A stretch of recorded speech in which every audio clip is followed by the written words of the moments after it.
హరి ఓం శ్రీ గురుభ్యో నమః. హరి ఓం బ్రహ్మానందం సుఖదం కేవలం జ్ఞానమూర్తిం నందాతీతం గగన సదృశం తత్వమస్యాదిలక్ష్యం ఏకం నిత్యం విమలమచలం సర్వధీ సాక్షిభూతం భావాతీతం త్రిగుణరహితం సద్గురుం తం నమామి. నమో బ్రహ్మాదిభ్యో బ్రహ్మ విద్యా సాంప్రదాయ కర్తృభ్యో వంశ ఋషిభ్యో మహాభ్యో నమో గురుభ్యః. సర్వోపప్లవరహిత అజ్ఞానఘన ప్రత్యగర్ధో బ్రహ్మైవాహమస్మి. అహం పదార్థరహితః.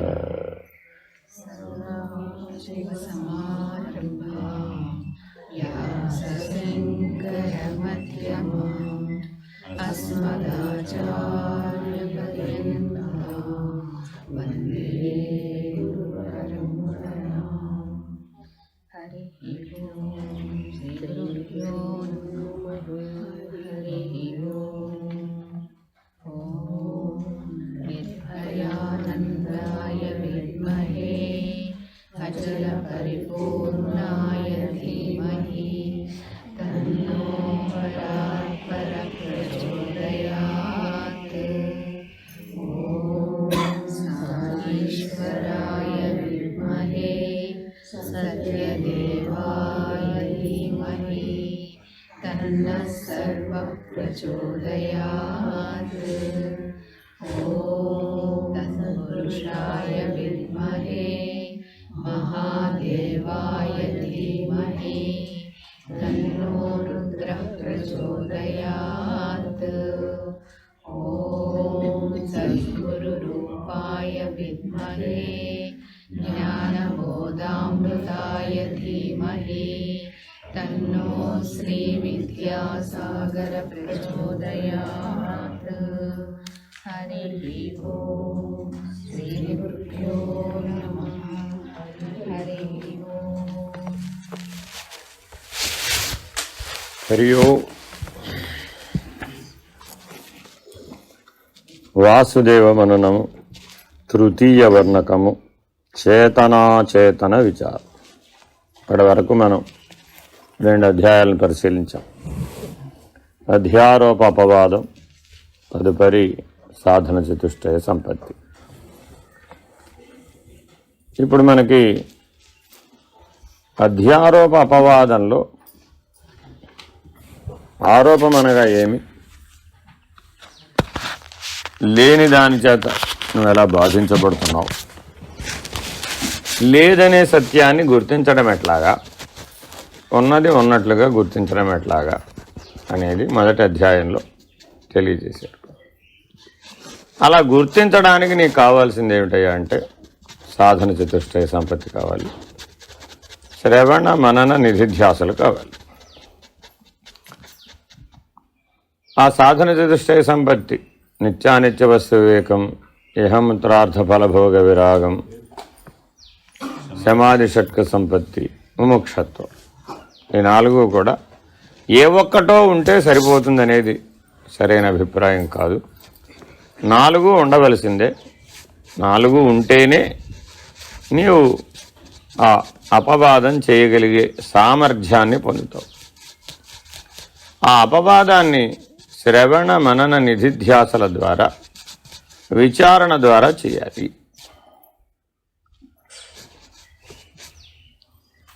ఆ విచారణ ఎలా ప్రారంభించాలి? ఏది చేతనము, ఏది అచేతనము. ఏమండి ఏమన్నా మంత్రం చెప్తే పని అయిపోయే మార్గం కూడా చెప్పచ్చు కదా. బుర్ర బదులు కొట్టుకోవాలంటే మా వల్ల అవుతుందంటారా? ఏదో చెవిలో మంత్రం చెప్పేసి మోక్షం వచ్చింది పో అంటే మాకు సులభం కదా. అలాంటి మార్గం ఏమన్నా వెతకండి కాస్త అని అడిగేవాళ్ళు ఉన్నారా లేదా? అంటే అర్థం ఏంటి? అధ్యారోపణ దగ్గరే ఆగిపోయారు కానీ ఇంకా అపవాదం చేసే స్థాయికి వాళ్ళు రాలేదు. కారణం ఏంటి? సాధన చతుష్టయ సంపత్తి సంపాదించలేదు కాబట్టి. శ్రవణ మనన నిధిధ్యాసలు గురువు గారి దగ్గర చేయాలా, మేము ఇంటో చేసుకోవాలి?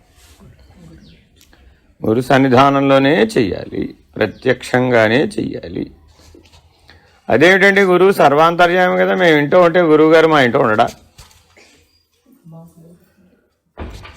నువ్వు కూడా సర్వాంతర్యామిగా ఉంటే అప్పుడు అంతటా ఉంటాడు. అంతటా ఉన్నదాన్ని చూడగలిగే శక్తి నీకు లేదు కాబట్టి అది సంపాదించేంత వరకు గురువు యొక్క ప్రత్యక్ష సన్నిధానంలో పరిచర్యలో శ్రవణ మనన నిధిధ్యాసములను ఆచరించాలి. గురువు గారి దగ్గర శ్రవణ మనన నిధిధ్యాసలు ఆచరించాలి అంటే నువ్వు అధికారి అయి ఉండాలి. ఆ అధికారిత్వాన్ని ఇచ్చేది సాధన చతుష్టయ సంపత్తి. కాబట్టి ప్రత్యక్ష పర్యవేక్షణలో నువ్వు శ్రవణ మనన నిధిధ్యాసలు ఇలా చేయాలి అంటే తప్పక నీకేం ఉండాలి? ఉపదేశం ఉండాలి. ఆ ఉపదేశం అధికారులైన వాళ్ళకే ఇస్తారు తప్ప అందరికీ ఇవ్వటం వీలు కాదు. అదేమిటండి? ఈశ్వరుడు అందరివాడు కాదా? కొందరివాడేనా? గురువుగారు కొందరివాడేనా? అందరివాడు కాదా? అందరివాడునే. కాకపోతే ఏనుగుకి ఏనుగు జీవితం, మొసలికి మొసలి జీవితం, మానవుడికి మానవ జీవితం ఇవ్వడం సమంజసం కదా, ధర్మం కదా. ఏనుగుకి మానవుడి జీవితం, మొసలికి ఏనుగు జీవితం అలా ఇచ్చారనుకోండి, ఏమైపోతుంది? సృష్టి అంతా కొతలం అయిపోతుంది. అర్థమైందండి? అందుకని పరమేశ్వరుడు ఎప్పుడూ కూడా ఉచిత రీతినే సృష్టి చేశారు. ఈ సృష్టికి ఒక సంవిధానం ఉంది. ఏమిటి దాని పేరు? ఉచితమైన రీతి. మానవుడు కూడా తన జీవితంలో ఎలా మెలగాలి? ఉచితమైన రీతి. ఏదైనా ఒక ధర్మం చెప్పావు అంటే అర్థమేంటి? ఏదో ఒక పిల్లవాడు సరిగా అన్నం తినలేకపోతున్నాడు, 10 నెలలో సంవత్సరం లోపల పిల్లవాడు. తల్లి ఏం చేయాలి? ఉచిత రీతిన అది తినిపించడానికి ఏం చేయాలో అది చేయాలి. ఏదో చెప్తుంది, అదిగో కాకు వచ్చింది చూడు, ఇదిగో పిల్లి వచ్చింది చూడు అని ఏదో కథ చెప్తుంది. ఏమిటి? ఉసిరికాయ అంత ఊళ్ళో, గుమ్మడికాయ అంత దొంగ వచ్చి పొట్లకాయ అంత బంగారాన్ని పట్టుకుని వెళ్ళిపోయాడు. అర్థం ఉంది అందులో? ఏమన్నా ఉండక్కర్లేదు. ఎక్కడైనా ఉసిరికాయంత ఊళ్ళో, గుమ్మడికాయంత దొంగ వచ్చి పొట్లకాయంత బంగారాన్ని ఎంత పట్టుకెళ్తాడు? వాడికి అవన్నీ తెలియని కూడా తెలియదు. అంతేనా కదా? కానీ వాళ్ళ అమ్మ ఏదో చెప్తోంది. పిల్లాడికి ఏం తెలుసు? వాళ్ళ అమ్మ ఏదో చెప్తోంది.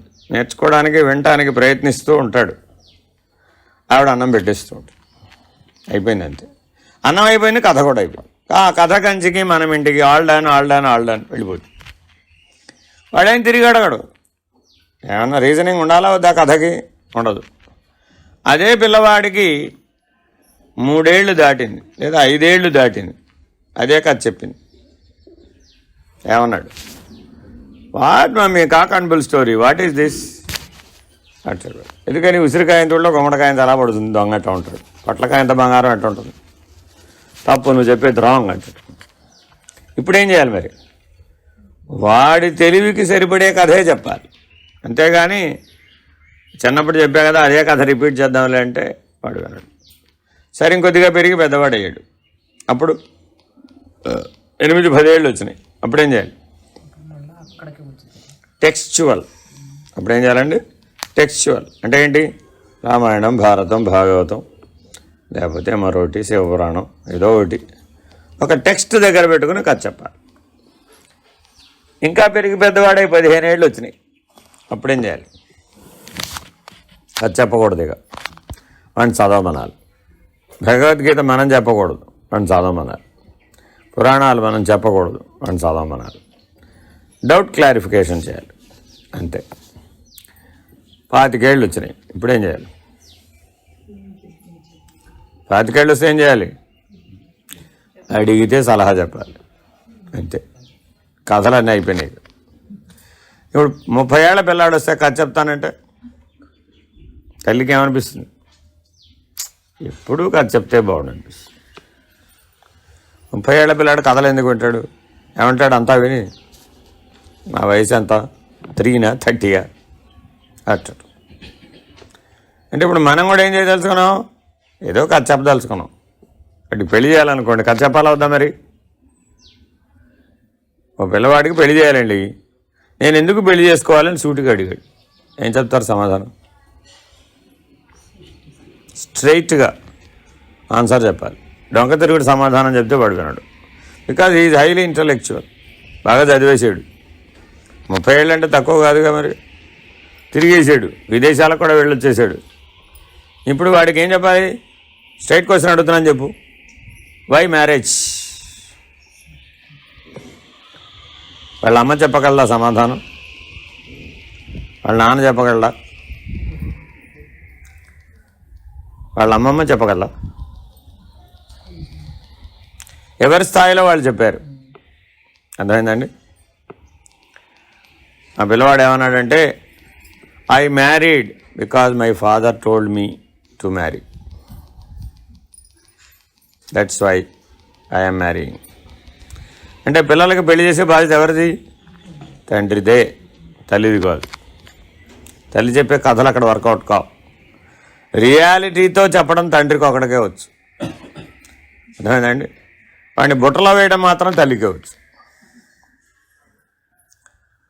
సరే, వాళ్ళ అమ్మమ్మ ఏమంది? అక్కడికి వెళ్ళింది వ్యవహారం ఇది. అయితే ఏం చేయాలమ్మమ్మ పెళ్లి చేసుకుని ఇప్పుడు అన్నాడు. బాగానే ఉన్నా కదా, ఇప్పుడు నేను హాయిగా తిరుగుతున్నాను స్వేచ్ఛగా అని ఎవడు అడిగేవాడు లేడు. లేచిన అడిగేవాడు లేడు, పడుకున్న అడిగేవాడు లేడు. ఎందుకు నాకు లేనిపోతా కదా, ఏం చేయాలి ఇప్పుడు పెళ్లి చేసుకుని అన్నాడు. ఆవిడేం చెప్పాలి? మేమందరము వివాహం చేసుకుని ఏ ధర్మాన్ని ఆచరించామో ఆ ధర్మాన్ని నువ్వు కూడా ఆచరించాలి, కాబట్టి పెళ్లి చేసుకోవాలి. మేమందరం ధర్మాన్ని ఆచరించామా లేదా అంటే ముందు వాళ్ళు ఆచరించిన వాళ్ళే ఉండాలి. ఇది చూసుకోండి. ఆ మాట అమ్మమ్మో తాతయ్యో చెప్పచ్చు. ఎందుకని? వాళ్ళు ఆచరించారు కాబట్టి. అర్థమైందండి? ధర్మాన్ని ఆచరిస్తే మనకు ఒక వివేకం కలుగుతుంది. మానవులందరూ తప్పక ధర్మాన్ని ఆచరించాలి అని శాస్త్రవచనం, సద్గురు వాక్యం. ఎందుకు ధర్మాన్ని ఆచరించాలి? సత్యం తెలుసుకోవాలి కాబట్టి. ధర్మాచరణ వలన మనకి సత్యం తెలుసుకోగలిగేటటువంటి బలం లభిస్తుంది. ధర్మాన్ని ఆచరించకపోతే సత్యాన్ని మనం తెలుసుకోలేము. సరే, సత్యం ఏమిటి అంటే భగవంతుడు చేతనమా అచేతనమా? ఎవరికి వచ్చింది ఈ ప్రశ్న? ధర్మాచరణ చేసి సత్యాన్ని తెలుసుకునేవాడు ఎవడైతే ఉన్నాడో వాడికి వచ్చింది ప్రశ్న. ఎవరి దగ్గరికి వెళ్ళాలి? ఏదో తెలిసిన వాడి దగ్గరికి వెళ్ళాలి. అని గురువు గారు రావయ్యా చెప్తా నీకు సత్యం గురించి అన్నాడు. చెప్పండి అన్నాడు. అట్టా చెప్పడం కుదరదు, ముందు ఉపదేశం తీసుకోండి అని చెప్తాను. ఏమిటి ఉపదేశం? ఏమిటి ఉపదేశం? ఏం చెప్పాలి ఇప్పుడు? సత్యాన్ని తెలుసుకోవాలంటే ఉపదేశం. ఆయన సత్యాన్ని తెలుసుకోవాలండి. ఓ గురువుగారి దగ్గరికి వెళ్ళాడండి. ఏం చెప్పాలి ఇప్పుడు? సత్యం, ఇది సత్యం అని చెప్పాలి వాడికి. అంతేగా ఉపదేశం అంటే. ఏది సత్యమో చెప్పాలి. ఏమని చెప్పాలి ఇప్పుడు ఉపదేశం? గురువుగారి దగ్గరికి వెళితే ఆయన ఏమన్నాడంటే, ఆయన బ్రహ్మ సత్యం అన్నాడు. జగన్ మిథ్య అని చెప్పలేదు. ఆ మిథ్యా వస్తువు సంగతి ఆయనకి ఎందుకు? ఏమడిగాడు ఆయన ప్రశ్న? నాకు సత్య వస్తువు గురించి చెప్పండి అన్నాడు. మీరేదో అందరికీ చెప్తారట కదా, శాస్త్రాలని బాగా చదువుకున్నారట కదా, బాగా సాధనలు చేసి ధరించారట కదా, మా అమ్మ చెప్పింది, మా అమ్మమ్మ కూడా చెప్పింది, కొద్దిగా చెప్పండి అని అడిగాడు. ఏం చెప్పాడు ఆయన? బ్రహ్మ సత్యం. బ్రహ్మ సత్యమా? మా అమ్మే సత్యం. బ్రహ్మ సత్యమా మా అమ్మ సత్యమా? ఊరే ఇలాంటి మాటలకు ఏం తక్కువ లేదు. ఎలా వాడికి ఏం చెప్పాలి మనం? బ్రహ్మ సత్యం ఎలా? వాళ్ళ అమ్మ సత్యం కాదు ఎలా? అమ్మ కూడా బ్రహ్మేనంటే కుదరదు కదా, జ్ఞానం రాదు అప్పుడు. కాబట్టి ఏం చేయాలి ఇప్పుడు? వాడేమో వాళ్ళ అమ్మ సత్యం అంటాడు, గురువుగారు ఏమంటాడు? మీ అమ్మ మిథ్య అని అతని అభిప్రాయాన్ని క్రాస్ చేశాడు. ఎందుకని? ఖండించాడు. బ్రహ్మమే సత్యం, మీ అమ్మ సత్యం కాదు. ఎవరైనా ఒప్పుకుంటారు. ఎలాగా? నీకు బ్రహ్మం అంటే తెలియదు, తెలిసినే మీ అమ్మ అంటేనే. తెలిసిన మీ అమ్మేమో సత్యం కాదు, తెలియని బ్రహ్మమేమో సత్యం. ఎలా ఒప్పుకుంటావయ్యా? సర్వకాలాలు ఉండేది, అమ్మ సర్వకాలాలు ఉండదు కదా, కొంతకాలం. ఎలా తెలుసు నీకు? ఎలా తెలుసు నీకు? చూస్తున్నాం కదా. ఓహో, చూసావా? ఏమిటి చూసావు? బ్రహ్మాన్ని చూసావా? మీ అమ్మనేగా చూసావు, బ్రహ్మాన్ని చూడడం రాలేదుగా నీకు. వస్తే నీకు ఉపదేశం ఎందుకు? ఇంకా అవసరం లేదు. ఎవరికైతే బ్రహ్మమును దర్శించాడో వాడికి ఉపదేశం అవసరమా ఇప్పుడు? అవసరం లేదు. నువ్వు ఎందుకు వచ్చావు? ఆ బ్రహ్మమును దర్శించలేదని, ఆ సత్యాన్ని దర్శింపచేయమని వచ్చావు. కాబట్టి నీకేం చెప్పాను? బ్రహ్మ సత్యం అంతే, ఉపదేశం అయిపోయింది. మరి అప్పుడు మా అమ్మ సత్యం అని నేను అనుకుంటున్నా కదా అని విచారణ ప్రారంభించాలా వద్దా? ఎవరైనా? ఎవరు ప్రారంభించాలి విచారణ? శిష్యుడు. ఉపదేశం పొందిన శిష్యుడే విచారణ ప్రారంభించాడు. ఏమండి, నేను మా అమ్మ సత్యం అనుకుంటున్నాను కదా, మీరు బ్రహ్మ సత్యం అంటున్నారు, ఎలాగో చెప్పండి. కాబట్టి సరైన గురువు గారు ఎప్పుడు చెప్తాడు? ప్రశ్నిస్తే. అందుకే దానికి ఏమిటి? పరిప్రశ్నేన సేవయా, అప్పుడే చెప్తాడు. సరైన గురువు కాకపోతే ఏం చేస్తాడు? ఆయనకు నేను తరింపచేయాల్సిన బాధ్యత లేదు కాబట్టి ఏదో ఒకటి చెప్పి నేను సంతృప్తిపరిచి పంపిస్తాడు. కానీ అలా అవ్వదు కదా పని. సరే రానైనా, నీకు టైం ఉంటే, టైం ఉన్నప్పుడు బ్రహ్మసత్యం ఎలాగో విచారణ చేద్దాం అన్నారు. సరే, మీ అందరికీ షోడశీ భావం తెలుసా తెలీదా అనే విధానం ఉంది. దాన్ని షోడశీ భావం అంటారు. అంటే 16 రకాల విచారణలు చేయాలి. బ్రహ్మ సత్యం నిర్ణయించాలంటే 16 రకాల విచారణలు చేసి నిర్ణయిస్తాం. అంత స్థాయిలో విచారణ చేసి నిర్ణయిస్తే సత్యమేనా కాదా?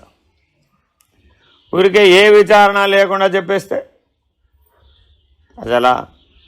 కాబట్టి పర్ఫెక్ట్ సైన్స్ ఏమిటయ్యా అంటే బ్రహ్మజ్ఞానం.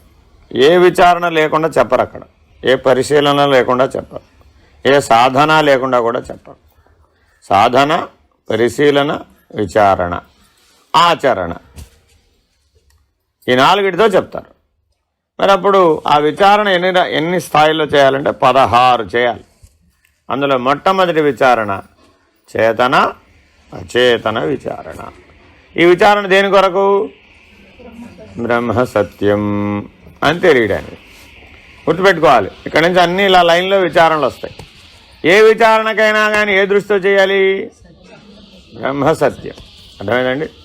నిన్న రాత్రి అందరూ టిఫిన్ చేశారా చేయలేదా? ఏం పెట్టారు రాత్రి? ఏం పెట్టారు రాత్రి?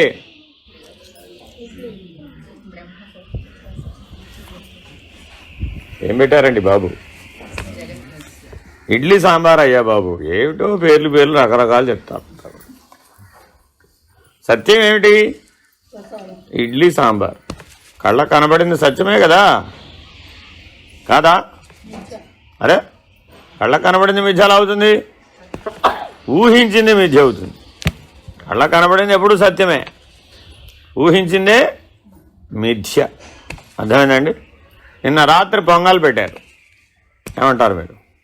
ఎక్కడండి ఇడ్లీ సాంబార్ పెడితే మీరు పొంగల్ పెట్టారట? రెడీ మేం కదా తిన్నది అన్న. లేదయ్యా, పొంగలే పెట్టారు. ఒప్పుకుంటారా మీరు? ఒప్పుకోరు. ఎందుకని మీ అనుభవ సత్యమే సత్యం. ఒకటేమో దర్శన సత్యం, రెండవది అనుభవ సత్యం. అవునా కాదా? లేదయ్యా బాబు, అది కూడా ఒట్టి పొంగల్ కాదు, స్వీట్ పొంగల్ పెట్టారు అన్నాడు. ఆ మిరియాల చారో ఆ మిరియాల సాంబారో గొంతు దిగక నానా కంగారు పడిపోయి అంతా పైకి కిందకి అయిపోయి నాకు దగ్గు కూడా వచ్చిందండి, రాత్రంతా ఎసిడిటీ కూడా వచ్చిందండి ఆ ఇడ్లీ సాంబార్ తినేటప్పటికి. మీరేమిటి స్వీట్ పొంగల్ పెట్టారంటారు? ఏ పరిస్థితిలో స్వీట్ పొంగల్ కాదు, నిర్ణయంగా చెప్తున్నా ఇడ్లీ సాంబార్. సత్యం ఇప్పుడు ఎన్ని రకాలుగా ఉంది? 3 రకాలుగా నిర్ణయం అవుతుంది. దర్శన పద్ధతి, అనుభవ పద్ధతి, నిర్ణయ పద్ధతి. ఈ 3 విచారణ మార్గంలో అతి ముఖ్యం. అంటే అందరూ విచారణ చేస్తారు. మొదటి మెట్టు దేంతో మొదలవుతుంది? దర్శనం. రెండో మెట్టు అనుభవం. మూడో మెట్టు నిర్ణయం. నిర్ణయం మళ్ళీ విచారణ ఉంటుంది. సో విచారణతో ప్రారంభించాలి. ఏ స్థాయికి వెళ్ళాలి? దర్శనానికి వెళ్ళాలి, అనుభవానికి వెళ్ళాలి, నిర్ణయానికి వెళ్ళాలి. అదే విచారణ మార్గం అంటే. వేరే ఇంకేమి లేదు. అర్థమైందండి? కుంకుడు చెట్టుకి కుంకుడుకాయలు గుమ్మడికాయ ఎంత కాసినాయట. ఎంత కాసినాయండి? ఏమిటవి? కుంకుడుకాయలు గుమ్మడికాయంత సైజు కాచినాయటండి బాబు. ఏదో దేశంలో, మన దేశంలో కాదు. సత్యమేనా అసత్యమేనా అని అడిగాం. అప్పుడు ఎలా విచారణ చేయాలి? ఇప్పుడు విచారణ ఎలా చేయాలి తెలియాలి నీకు. మొట్టమొదట ఎవరో చెప్పారు నీకు, ఒక దేశంలో కుంకుడుకాయలు గుమ్మడికాయ ఎంత ఉంటాయ్యా అని. ఇప్పుడు విచారణ ఎలా చేయాలి? మొట్టమొదటిది ఏమిటి? ఎవరైనా చూసిన వాళ్ళు ఉన్నారా? నువ్వు చూసావా? మొన్నే వెళ్ళొచ్చా, నేను చూసొచ్చా, నేను నాకు చూపెడతావా? మొదటి ప్రశ్న ఏంటి? నువ్వు చూసావా? రెండోది ఏంటి? నాకు చూపెడతావా? పదా, నీకెందుకు, ఫ్లైట్ టికెట్ బుక్ చేసుకుని వెళ్దాంపా. సరే తీసుకెళ్ళాడు. ఆ చెట్టు దగ్గరికి ఎక్కడికో తీసుకెళ్ళాడు. అక్కడ నిజంగానే కుంకుడుకాయలు గుమ్మడికాయ ఎంత ఉన్నాయి. చూశాడా లేదా? ఇప్పుడు చూశాడు. దర్శన సత్యం అయిందా లేదా? వెంటనే డౌట్ వచ్చింది. సైజు అయితే గుమ్మడికాయలు అంత ఉన్నాయి, కానీ ఇవి నిజంగా గుమ్మడికాయలేనా? భ్రాంతే. కుంకుడుకాయలు గుమ్మడికాయ సైజులో ఉంటే అది గుమ్మడికాయ లక్షణంతో ఉండాలా, కుంకుడుకాయ లక్షణంతో ఉండాలా?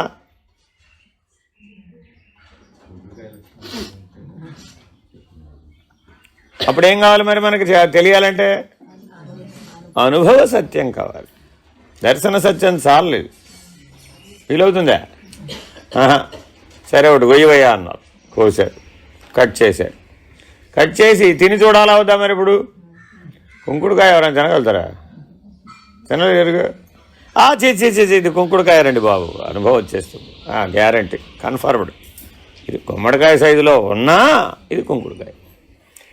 అలా కాకుండా గుమ్మడికాయలాగా తింటే ఆ గుమ్మడికాయ అనిపించింది. అప్పుడేమన్నావు? ఇది గుమ్మడికాయ బాబు, కుంకుడుకాయ కాదు. మరి అంతకుముందు దర్శన సత్యంలో గుమ్మడికాయ అన్నావుగా. అంటే అనుభవ సత్యం గనక నిర్ణయం అయినప్పుడు ఆ పూర్వ దర్శన సత్యం నిలబడచ్చు, వీగిపోవచ్చు. అర్థమైందా? మరి దర్శన సత్యం కంటే ఈ అనుభవ సత్యం బలమైన ప్రమాణం. అర్థమైందా? మళ్ళా డౌట్ వచ్చేస్తుంది. తిని చూశాను కానీ కుంకుడుకాయ అసలు వాస్తవిక లక్షణం ఏమిటి? ఏదో దాంట్లో రసం ఏదో రావాలి, ఆ రసంతో తల అంటుకుంటే తల మాలిన్యం పోవాలి. అలా గుమ్మడికాయతో అంటుకుంటే పోతుందే, జిడ్డు పెరుగుతుందండి. ఇప్పుడు తెలుసా మీకు? గుమ్మడికాయ లోపలంతా పల్ప్, మీరు చేత్తో ముట్టుకుంటే చేతి కూడా అంటుకుంటుందండి. అదే తలకి రాసుకున్నారనుకోండి, దాన్ని వదిలించాలంటే కిలో కుంకుడుకాయలు కావాలి, చాలా కష్టం. సో మరి వాస్తవిక కుంకుడుకాయ లక్షణం ఏమిటి? తల మాలిన్యాన్ని పోగొట్టాలి. చేదు ఆల్రెడీ తిన్నాడు, అనుభవించాడుగా, అయిపోయింది. కానీ దాని ప్రయోజనం, ప్రతిదానికి ఒక ప్రయోజనం ఉంది కదా. ఆ ప్రయోజనం ఏమిటంటే మాలిన్యం పోగొడుతుంది. దేనికి? సరే 4 కుంకుడుకాయలు దంచవయ్యా బాబు, దంచాడు. సరే వెళ్ళి తల స్నానం చేసి వచ్చాడు. ఇప్పుడు తల మాలిన్యం పోయింది. నిర్ణయం అయిందా అవ్వలేదు? ఆహా, కరెక్ట్, నో డౌట్. ఇది గుమ్మడికాయ ఎంత ఉన్నా సరే ఇది కుంకుడుకాయే. ఎన్ని రకాలుగా నిర్ణయం చేశాడు ఇప్పుడు? విచారణేనా కాదా ఇదంతా? ఇదంతా విచారణే. ఏ దేశంలో దొరుకుతుంది, ఎలా వెళ్ళాలి, ఏం చెయ్యాలి, ఎవరు పట్టుకెళ్ళాలి మన్ని, ఇలా మొదలు పెట్టాం మనం. వాడు ఎవడో చూసి వచ్చిన వాడిని పట్టుకున్నాం, ఆ చూసి వచ్చిన వాడు మనకి చూపెట్టాడు. చూపెట్టిన తర్వాత నుంచి అసలు కథ మొదలైంది. అప్పటిదాకా పూర్వ విచారణ అని ఏమంటారు? విచారణలో పూర్వ విచారణ, దీనే పూర్వమీమాంస. ముందు చేస్తే ఏంటి?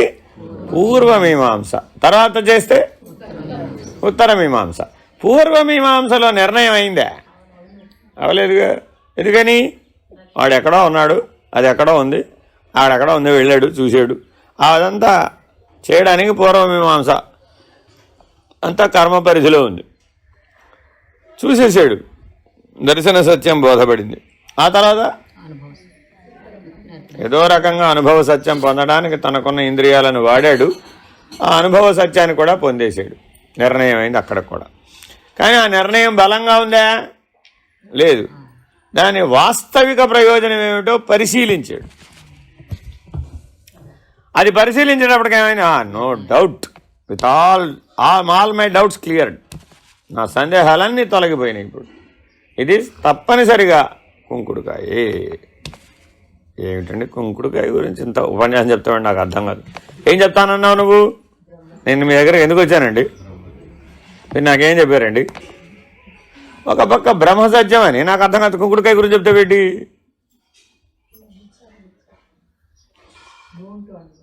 అర్థమైందా? నీకు అర్థమైంది? ఇప్పుడు నేను చెప్పింది నీకు అర్థమైందా అర్థం కాదా? పద ఇప్పుడు పద. ఇప్పుడు నీకు విచారణ చెప్తాను, బ్రహ్మసత్యం ఎలాగో. ఇదే విషయాన్ని అక్కడ అప్లై చేస్తాం, సేమ్ థింగ్. అప్పుడు నీకు ఈ అప్లికేషన్ స్ఫురించాలి. ఇది స్ఫురించలేదనుకోండి, మళ్ళీ వెనక్కి వెళ్ళాలి, మళ్ళా కుంకుడుకాయ దగ్గరికి వెళ్ళాలి. మాటికి నీకు స్ఫురించినప్పుడు ఎక్కడికి వెళ్ళాలి? ఇప్పుడు మళ్ళా కుంకుడుకాయ దగ్గరికి వెళ్ళాలి. మళ్ళా కుంకుడుకాయ ఎంత ఉండాలి?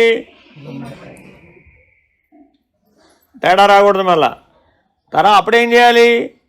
మళ్ళా దర్శన సత్యం, మళ్ళా అనుభవ సత్యం, మళ్ళా నిర్ణయ సత్యం అయింది. మళ్ళీ ఏం చేయాలి? బ్రహ్మసత్యం ప్రయత్నం చేయి. ఇదిట విచారణ చేసేవాడి పరిస్థితి. పడిపోయినప్పుడు అలా ఎక్కడికి వెళ్ళాలి? ఇప్పుడు కుంకుడుకాయ ఎంత ఉండాలి? తేడా వస్తే ఊరుకో. ఇప్పుడు మనం బ్రహ్మము యొక్క విచారణ చేపడుతున్నాం. చాలా జాగ్రత్తగా చేయకపోతే ఒకటి బదులు మరొకటి నిర్ణయం అవుతుంది. చేతనా చేతనే ఏ వైశ్రుతౌ సమ్యక్ సమర్థితే తే ద్వే మయా అభిరచ్యతే భావయ శృణుతామిహ. ప్రపంచము ఆత్మయనియు అనాత్మయనియు 2 విధంబులు. ఆత్మయనగా ప్రపంచాతీతుడు గదా.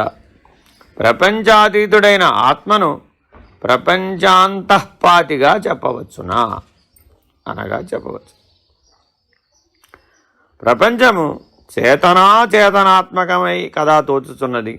కాబట్టి ప్రపంచాతీతుడైన ఆత్మ ప్రపంచముతో కూడకపోయినచో ప్రపంచము చేతనాత్మకముగా తోపదు. తోచుచున్నది కాబట్టి ప్రపంచాతీతుడైన ఆత్మను ప్రపంచాంతఃపాతిగానే చెప్పవచ్చును. అయితే ప్రపంచములో చేతనం వెయ్యది, అచేతనం వెయ్యది. ఇక్కడ దాకా ముందు విచారణ చేద్దాం. ఏమంటున్నాడు ఇప్పుడు? ఆత్మ ఉందా లేదా? నీకు తెలిసినా తెలియకపోయినా అది ఉంది. ప్రపంచం ఉందా లేదా? నీకు తెలిసినా తెలియకపోయినా అది ఉంది. సామాన్య లక్షణం రెండింటికి ఏమిటి? నీకు తెలిసినా తెలియకపోయినా ఉంది. అది తెలుసుకుంటావు మానేసో తర్వాత విషయం. ఇప్పుడే పుట్టిన పిల్లవాడికి ప్రపంచం ఉందా లేదా? ఇప్పుడే పుట్టిన పిల్లవాడికి ప్రపంచం ఉందా లేదా? ఇప్పుడే పుట్టిన పిల్లవాడి దగ్గరికి సిమ్లా యాపిల్స్ గంప పట్టుకెళ్ళి వాడి చేతిలో పెట్టాలని అనుకున్నాం. ఏం పట్టుకెళ్ళావు? కంగ్రాచులేట్ చేయాలి కదా. ఒక పెద్ద గంపలో సిమ్లా యాపిల్స్ పట్టుకెళ్ళావు. వాడి చేతులు ఎంత ఉన్నాయి? పట్టుకోరా బాబు, నీకోసమనే సిమ్లా వెళ్ళి మరీ తెచ్చాను సిమ్లా యాపిల్. ఒక సిమ్లా గంప ఎట్టా పట్టుకుంటాడు వాడు? ఆ పక్క నుంచి గంప ఎట్టా పట్టుకుంటాడమ్మా? అయితే ఒకటన్నా పట్టుకోమని నేను ఫోటో తీసుకుంటాను. ఇప్పుడే పుట్టిన పిల్లవాడు గుప్పెళ్ళేటప్పుడు ఎట్ట పట్టుకుంటాడు? నాకు తెలియదు. కొద్దిగా పట్టు, మీరు సహాయం చేయండి కొద్దిగా. వాళ్ళ అమ్మకి ఇవ్వచ్చే ఫోటో. ఆహా, పిల్లవాడికి ఇవ్వాలి. నేను పిల్లవాడి కోసమే కదా తెచ్చింది. సరే, పిల్లవాడి పాపం ఎలాగోలా సిమ్లా యాపిల్ ఇస్తే వాడు పట్టుకుంటాడంటావా, పాడేస్తాడంటావా? వాడి ప్రపంచంలో ఇవేమీ లేవు. వాడికి లేకపోతే ప్రపంచం లేదంటావా? అలా ఎలా అంటావు? వాడికి తెలిసినా తెలియకపోయినా ప్రపంచం ఉంది. అలాగే నీకు తెలిసినా తెలియకపోయినా ఆత్మ ఉన్నది. ఆత్మ లేదు అన్నావు అనుకోండి, ఇవాళే పుట్టేవంత. నీ ఏజ్ ఎంత? 0 days. ఒక్కడే అక్కడ. ఆ రోజు అవ్వలేదు కదా, ఇంకా ఆ రోజేగా పుట్టాడు. 0 days అంతే. అందుకని నీకు తెలియనివన్నీ లేదనకూడదు, నీకు నిర్ణయం కానివన్నీ లేదనకూడదు, నీకు దర్శనం కానివన్నీ లేదనకూడదు, నీకు అనుభవం కానివన్నీ లేదనకూడదు. మానవుడికున్న పెద్ద చిక్కేమిటి? వాడు చూడనివి, వాడికి అనుభవంలో లేనివి, వాడికి నిర్ణయం కానివి లేదనేస్తాడు. అది విచారణ మార్గానికి కుదరదు. నీకు తెలిసినా తెలియకపోయినా ఆత్మ ఉన్నదనేది సత్యం, ప్రపంచం ఉన్నదనేది సత్యం.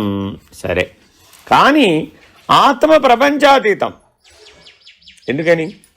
పంచీకరించబడితేనే ప్రపంచం, పంచీకరించబడితేనే ప్రపంచం.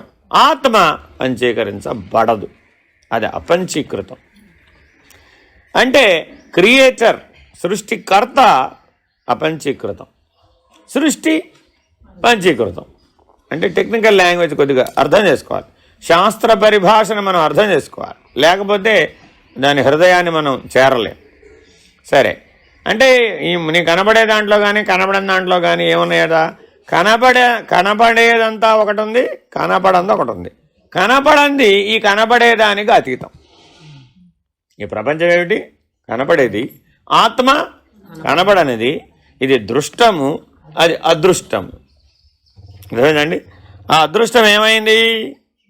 ఈ ప్రపంచానికి అతీతం. ప్రపంచాతీతమైనది ఆత్మ. మరి అలా ఎలా నిర్ణయం చేస్తారండి? ప్రపంచం లోపల ఆత్మ లేదంటారా? ప్రపంచాంతఃపాతి అంటే అర్థం ఏమిటి? ఆ సృష్టికర్త ఈ సృష్టి అంతా వ్యాపించలేదంటారా? ఈ సృష్టిలో ఆ సృష్టికర్త లేడంటారా? ఆత్మే కాసేపు సృష్టికర్త అనుకోండి. ఆ ఆత్మ ఈ సృష్టికి అతీతంగా ఉంది, ఈ ప్రపంచానికి అతీతంగా ఉంది. ఈ ప్రపంచం అంతటా ఆత్మ లేదంటారా? అన్నారనుకోండి, అప్పుడు ఆత్మని ఏమేం చేసినట్టు అయిపోయింది? ఒక పరిమితికి లోబరిచినట్లు అయిపోయింది. సర్వవ్యాపకమైన సృష్టికర్తను, సర్వవ్యాపకమైన ఆత్మను కేవలం ఒక గూట్లో మాత్రమే పెట్టడానికి వీలవుతుందా? ఆ గూడు ఎటువంటిదట? నీకు అందనంత గూడు ఆ పైన ఉంది. అతీతం అంటే అర్థం ఏంటి? అది అక్కడ ఉంది. అందేది ఎక్కడ ఉంది? ఇక్కడ ఉంది. అంటే రెండు రకాలుగా ఉంది. ఒకటేమో అందనిది, ఒకటేమో అందేది. ఆ అందనిది ఈ అందే దాంట్లో ఉన్నదా లేదా? లేదంటే పరిమితం అయిపోయింది. అర్థమైందండి? మా ఇంటో దేవుడి మందిరంలోనే దేవుడు ఉన్నాడు, మీ ఇంటో దేవుడి మందిరంలో లేడు. ఏమైంది? మా ఊళ్ళో రామాలయంలోనే నిజంగా దేవుడు ఉన్నాడు, మీ ఊళ్ళో లేదు. మా విశ్వగర్భలింగంలోనే ఉన్నాడు, మీ దగ్గర లేడు. అరే, ఇలా ఎన్నైతే మనం లేదు లేదంటున్నామో అదంతా ఏమైపోయింది? ఆత్మని పరిమితం చేయడం ప్రారంభించాం. మీ ఇండియాలోనే ఉన్నాడండి, మా అమెరికాలో లేదు.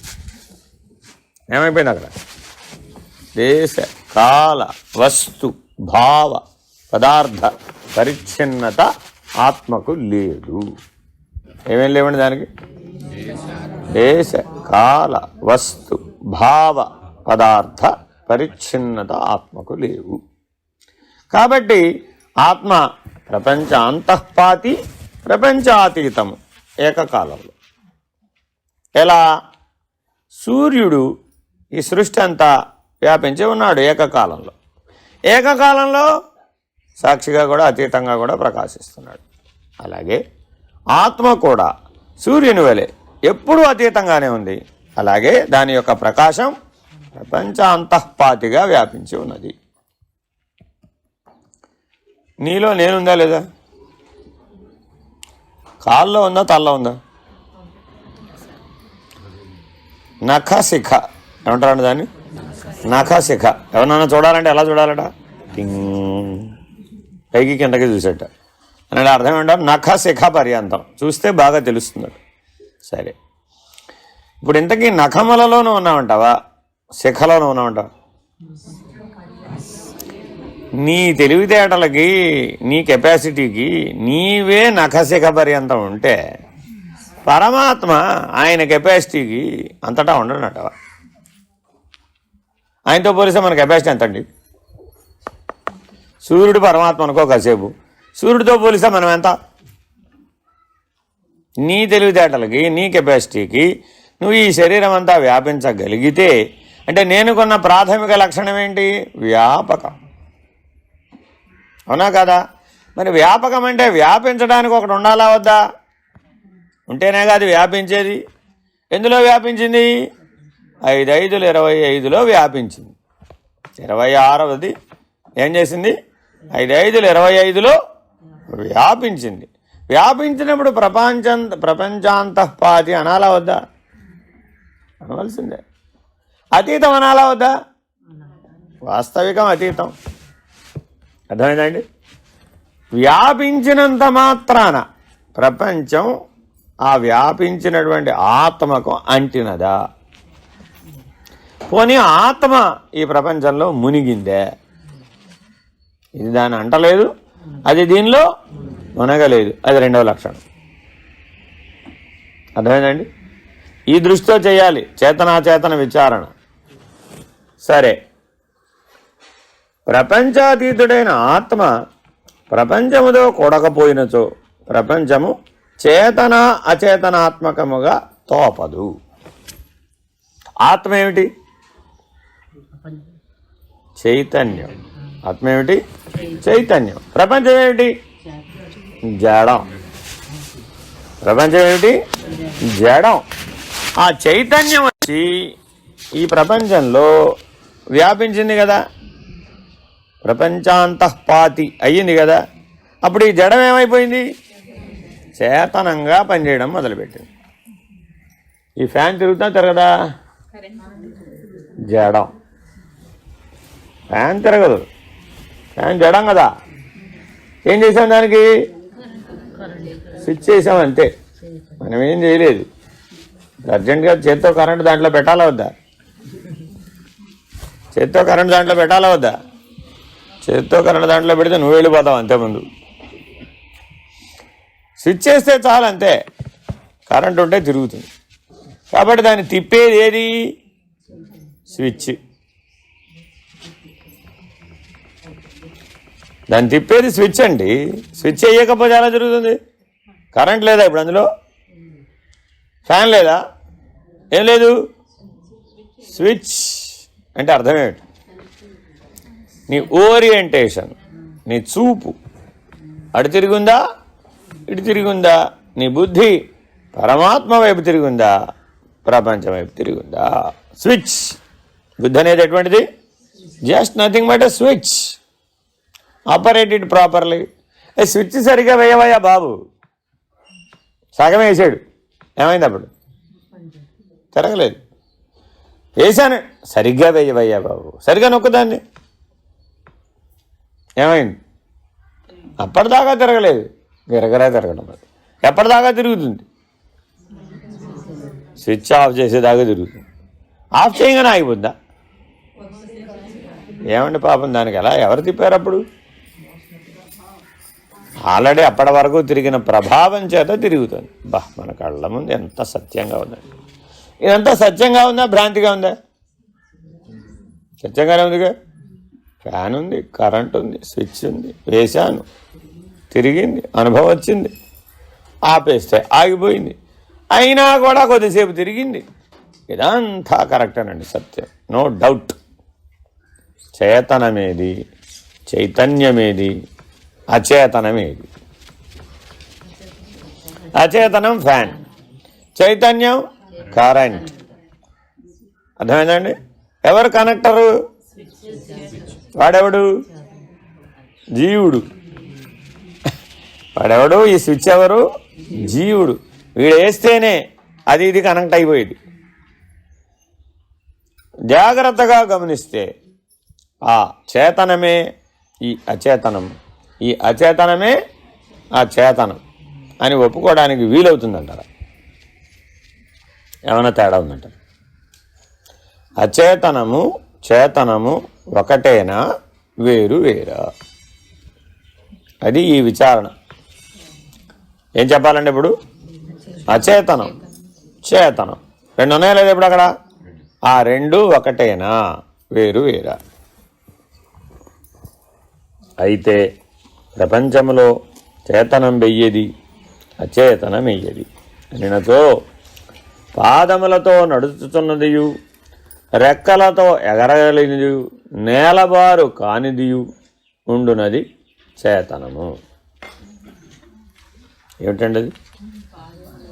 మీరు ఊహించారా ఈ నిర్వచనాన్ని? చేతనం అనగా ఏమి? పాదములతో నడుచుతున్నదియు, రెక్కలతో ఎగరగలిగినది, నేలబారు కాడునదియును, అంటే పాకేది. ఇవన్నీ ఏమిటి? చేతనములు.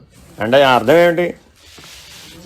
రకరకాల జీవులు, పక్షులు, పాకేవి జంతువులు, నడిచే జంతువులు, అర్థమైందండి?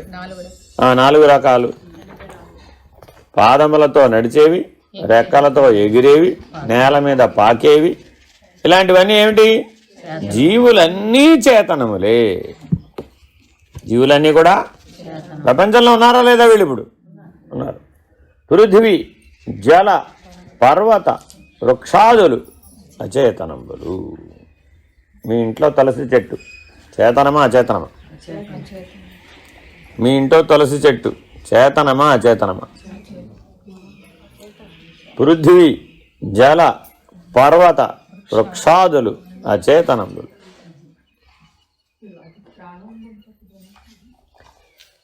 చేతనం అంటే ఏమిటి? పాదములతో నడుచున్నదియు, రెక్కలతో ఎగరగలిగినదియు, నేల మీద పాకునదియు చేతనములు. అంతే, మిగిలినవని చెప్పలేదు మేము. ఎందుకని ఇలాగే స్వీకరించాలి? బ్రహ్మ సత్యం అనేటటువంటి లక్ష్యాన్ని నిర్ణయించాలంటే, మొక్కలో ప్రాణం ఉంది కదా, ఇంకేదో రకరకాలు ఆ సిద్ధాంతాలన్నిటినీ సేకరిస్తే అప్పుడు బ్రహ్మసత్యం అనే నిర్వచనం రాదు. కాబట్టి బ్రహ్మసత్యం అని నిర్వచించాలి అంటే విచారణ ఇలాగే చెయ్యాలి.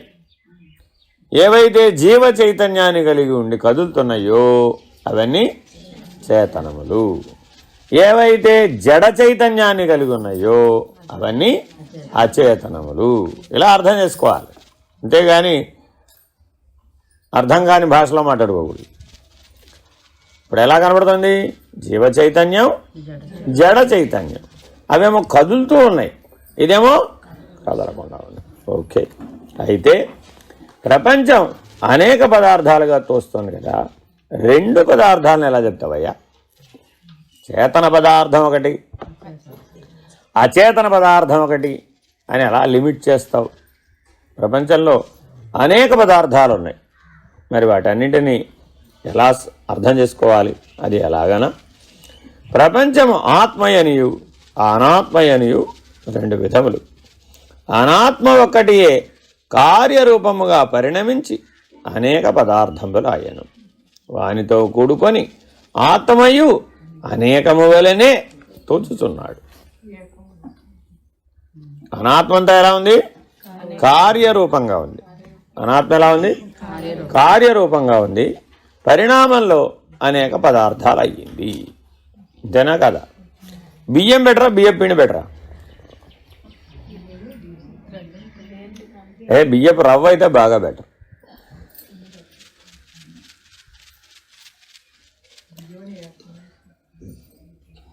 బియ్యం బెటరా, వడ్లు బెటరా?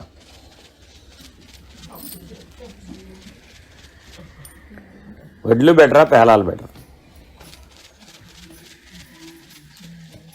ఇప్పుడు ఒకే వస్తువు ఎన్ని రూపాయలు ఉంది? పేలాలు అదే, వడ్లు అదే, బియ్యం అదే, బియ్యపు రవ్వ అదే, బియ్యం పిండి కూడా అదే. వస్తువు వేరా, కార్యం వేరా ఇప్పుడు? అంతే. కాబట్టి కార్యరూపం అనాత్మ, అందువలన అనేకంగా కనబడుతోంది. ఇప్పుడు ఏమైంది? ఆధారం ఒకటేగా, ఆధారం ఒకటే. ఆ ఆధారం కూడా అనేకంగా ఉన్నది అని అనుకున్నట్టు. చిక్కు ఎక్కడ వచ్చింది ఇప్పుడు? ఆ వడ్లు అనేకంగా ఉన్నాయండి.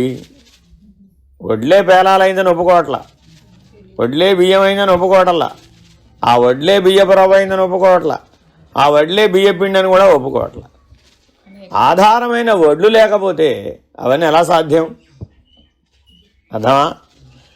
ఏం చేశాడు అప్పుడు?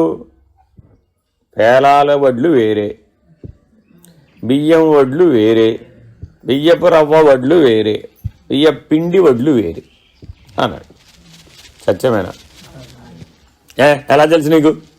ఎలా తెలుసా నీకు? నేను చూశాను. పేలాల వడ్లు వేరే, బియ్యం వడ్లు వేరే, ఇంకేమిటి? బియ్యపు రవ్వ వడ్లు వేరే, బియ్యం పిండి వడ్లు వేరే. చూశాడా లేదా? ఇప్పుడు చూశాడు. ఏ దృష్టితో? అనేకత్వం అనే భ్రాంతి దృష్టితో ఆత్మను చూశాడు. ఏమైంది అప్పుడు? అనాత్మకున్న అనేకత్వ లక్షణం ఆత్మకు కూడా ఆపాదించబడింది. ఏం జరిగింది ఇప్పుడు అక్కడ? అదే అధ్యారోపం. అర్థమైందండి? ఆపాదించబడేటప్పటికి ఏమైపోయింది? కరెక్టే అనిపిస్తుంది కదా, ఆయన చెప్పే లాజిక్ కరెక్టే కదా, అంతేనా కదా? అమెరికాలో ఉన్న వాళ్ళే మానవులు, మిగిలిన దేశాల్లో ఉన్నవాళ్ళు మానవులు కాదు. ఒప్పుకుంటారా? పోనీ మా దేశంలో ఉన్న వాళ్ళే భక్తులు, మిగిలిన వాళ్ళు ఎవరు భక్తులు కాదు. ఒప్పుకుంటారా అలాగా? మా దేశంలో కూడా మీ భక్తులు వేరే, మా భక్తులు వేరేనండి. అదంతా నాకు తెలియదు. మీ భక్తులు వేరే, నా భక్తులు వేరే, అంతే. ఏమైపోయింది ఇప్పుడు? మీ దేవుడు వేరే, మా దేవుడు వేరే, మీ భక్తులు వేరే, మా భక్తులు వేరే, మీ ప్రసాదాలు వేరే, మా ప్రసాదాలు వేరే, మీ సాంప్రదాయాలు వేరే, మా సాంప్రదాయాలు వేరే, మీ పుస్తకాలు వేరే, మా పుస్తకాలు వేరే, మీ స్కూళ్ళు వేరే, మా స్కూళ్ళు వేరే. అనాత్మ ఆత్మ, అనాత్మ ఆత్మ.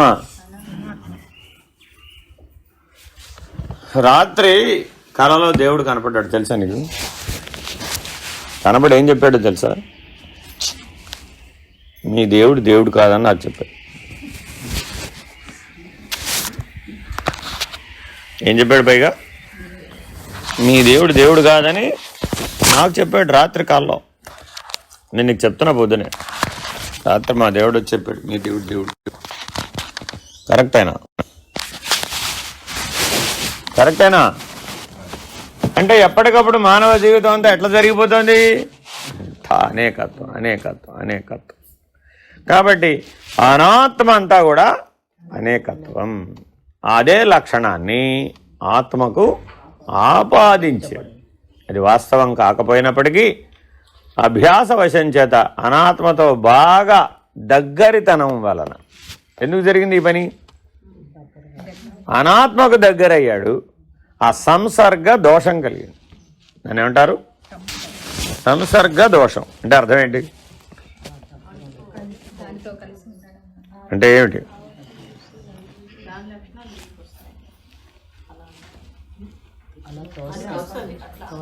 సంసర్గ దోషం అంటే ఏమిటి? ఈ మధ్య పట్టు చీరల గ్రూప్ ఒకటి పెట్టాం, మిమ్మల్ని అందులో జాయిన్ చేశాం. అదంతా నాకు తెలియదు. ఈ మధ్య ఏం గ్రూప్ పెట్టాం? పట్టు చీరల గ్రూప్ ఒకటి పెట్టాం. దాంట్లో మిమ్మల్ని జాయిన్ చేశాం. మీరేం చేశారు? ఎందుకు వచ్చిందో ఈశ్వర ప్రసాదం, అలాగే ఉండనీలే, ఆ తర్వాత విషయం ఆయనకు తెలియదు అని అలాగే ఉంది. రోజు ఏం చేస్తుంది? వాళ్ళు 26 బొమ్మలు పెడుతుంటాడు. రోజు వాడు 26 బొమ్మలు పెట్ట, పైకి కిందకి తిప్ప. అలా కొంతకాలం జరిగింది. చూసింది చూసింది చూసింది చూసింది ఒక రోజు డెసిషన్ తీసుకుంది. ఏమని? ఇంకా డిసైడ్ అయిపోవాల్సిందండి.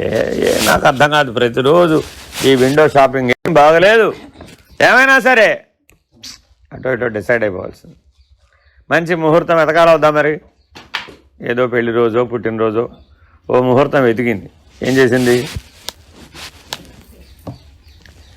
వాడికి మెసేజ్ చేసేసింది, నాకు కరెక్ట్గా ఆ డేట్ కల్లా వచ్చేయాలి అంతా చెప్పేసింది. అమ్మా డబ్బులు చెల్లిస్తారా? వాడు అదే కాదు, it is only cash on delivery. Option మాకు కూడా ఉందమ్మా. You will deliver definitely in a week, please pay COD. కరెక్ట్గా వాళ్ళ ఆయన ఇంట్లో ఎప్పుడైతే ఉంటాడో మ్యాచ్ చేయాలి మళ్ళీ, లేకపోతే ఆయన ఎక్కడ ఉంటే మళ్ళీ ఈవిడ ఇవ్వాలి. అప్పుడు ఈవిడ దగ్గర ఎక్కడ ఉంటాయి? మ్యాచ్ చేసింది. చేసి వాడు బెల్ కొట్టాడు. ఏమండి పనిలో ఉన్నాను కొద్దిగా, ఎవరో వచ్చారు చూడండి. ఆవిడకి తెలిసి ఎవరు వచ్చారు. ఆవిడే కదా ఆర్డర్ పెట్టింది. వెళ్ళాడు పాప ఆయన, అమాయకుడు అంటే ఈయనే.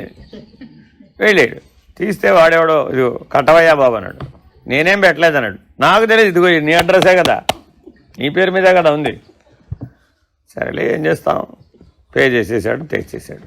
ఎంత ఇంతకి? 10 లక్షలు. పట్టుచీర ఖరీదు ఎంత? 10 లక్షలు. లోపలికి వచ్చాడు. ప్రస్తుతం ఆయన పరిస్థితి ఏమిటి? బీపీ ఎంత కొట్టుకుంటుంది? ఏమిటమ్మా ఇదేదో 10 లక్షలతో పెట్టావన్నాడు. అదేనండి, నెల రోజుల నుంచి నేను ఒక గ్రూప్లో చేరాను. ఆ గ్రూప్లో ఏ రోజుకు ఆ రోజు, మొదటి రోజేమో ₹1,00,000 చీరలు పెట్టారు, రెండో రోజేమో 10,000 రూపాయలు. అలా ఈ నెల రోజుల్లో చివరికి 10 లక్షల రూపాయలు చీర పెట్టేటప్పటికి ఇంకా ఉండలేకపోయానండి. ఆర్డర్ పెట్టేసేయాలనిపించింది, పెట్టేసి. నా కోసం మీరు 10 లక్షల రూపాయల చీర కొనలేరా? నేను ఆ పాత్ర విలువ చేయనా అని. పైగా డైలాగ్ ఏ రేంజ్లో ఉంటుంది, ఇంకా వాడి జీవితంలో లేచే ప్రసక్తి లేదు, మాట్లాడే ప్రసక్తి అంతకంటే లేదు. ఇప్పుడు అనాత్మ బలవత్తరమైనదా, ఆత్మ బలవత్తరంగా కనబడుతుందా? ఎందువలన? సంసర్గ దోషం. ఈ కథ మొత్తం ఏమిటి ఇప్పుడు? ఇహ మీరు దీన్ని మీ ఇష్టం, మీ జీవితంలో జననం నుంచి మరణం దాకా అప్లై చేసుకోవచ్చు. ఇదే సంసర్గ దోషం. కాబట్టి మనకి భ్రాంతి ఎందుకు సత్యం అనిపిస్తుందయ్యా అంటే సంసర్గ దోషం వల్ల అనిపిస్తుంది. కాబట్టి దాన్ని ఎక్కడో చోట మనం నివర్తించాలా, ఆపాలా, విరమించాలా, లేదని నిరూపించాలా? లేదని నిరూపించాలి. ఎలాగో చెప్తున్నాడు. వానితో కూడుకొని ఆత్మయో అనేకం వల్లనే తోచుతున్నాడు. ఈ అనాత్మతో కూడుకొని తోచడి ఆత్మ జీవుడనియు ఈశ్వరుడనియును 2 విధములుగా తోచుతున్నాడు. అనాత్మతో కూడుకున్న వాళ్ళు ఎవరెవరు? జీవుడు, ఈశ్వరుడు. కానీ వాస్తవికమైన ఆత్మగానే ఉంది. అది జీవుడు కాలేదు, ఈశ్వరుడు కాలేదు. కానీ కూడుకున్నటువంటి దృష్టి చేత, సంగత్వ దృష్టి చేత జీవుడనియు ఈశ్వరుడనియు అనబడుతున్నాడు. సరే, తోచుతున్నాడు.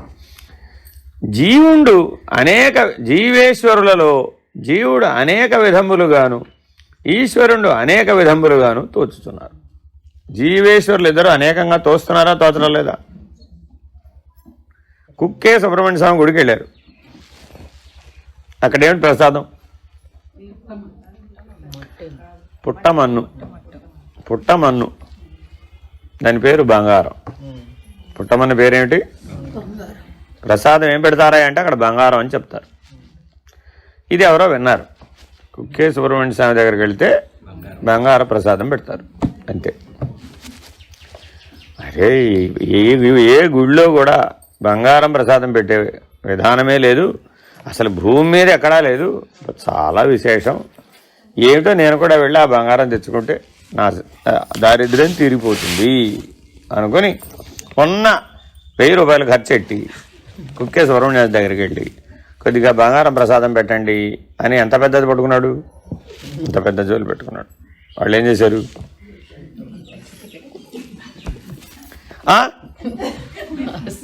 ఆశ్చర్యవత్ పశ్యత్. ఇంత పెద్ద జోలు పట్టుకుంటే ఏం చేశాడు? ఓ చిటికాడు మట్టి వేసాడు అందులో. ఇదే ఇక్కడ బంగారం అన్నాడు. దేవుడు స్వామి చిటికాడు మట్టి వేసి అదే బంగారం అంట. అదేరా బాబు బంగారం. బంగారం ఎక్కడి నుంచి వస్తుంది? ఈ అంటే ఇప్పుడు ఈ చిటికెడు మట్టిలో ఎంత బంగారం ఉండదు స్వామి? ఉండదు. మరి బంగారం ఉన్నాన్నారు కదా ఇప్పుడే. భూమిలో బంగారం ఉంది నాయన, భూమి అంతా మట్టే కదా.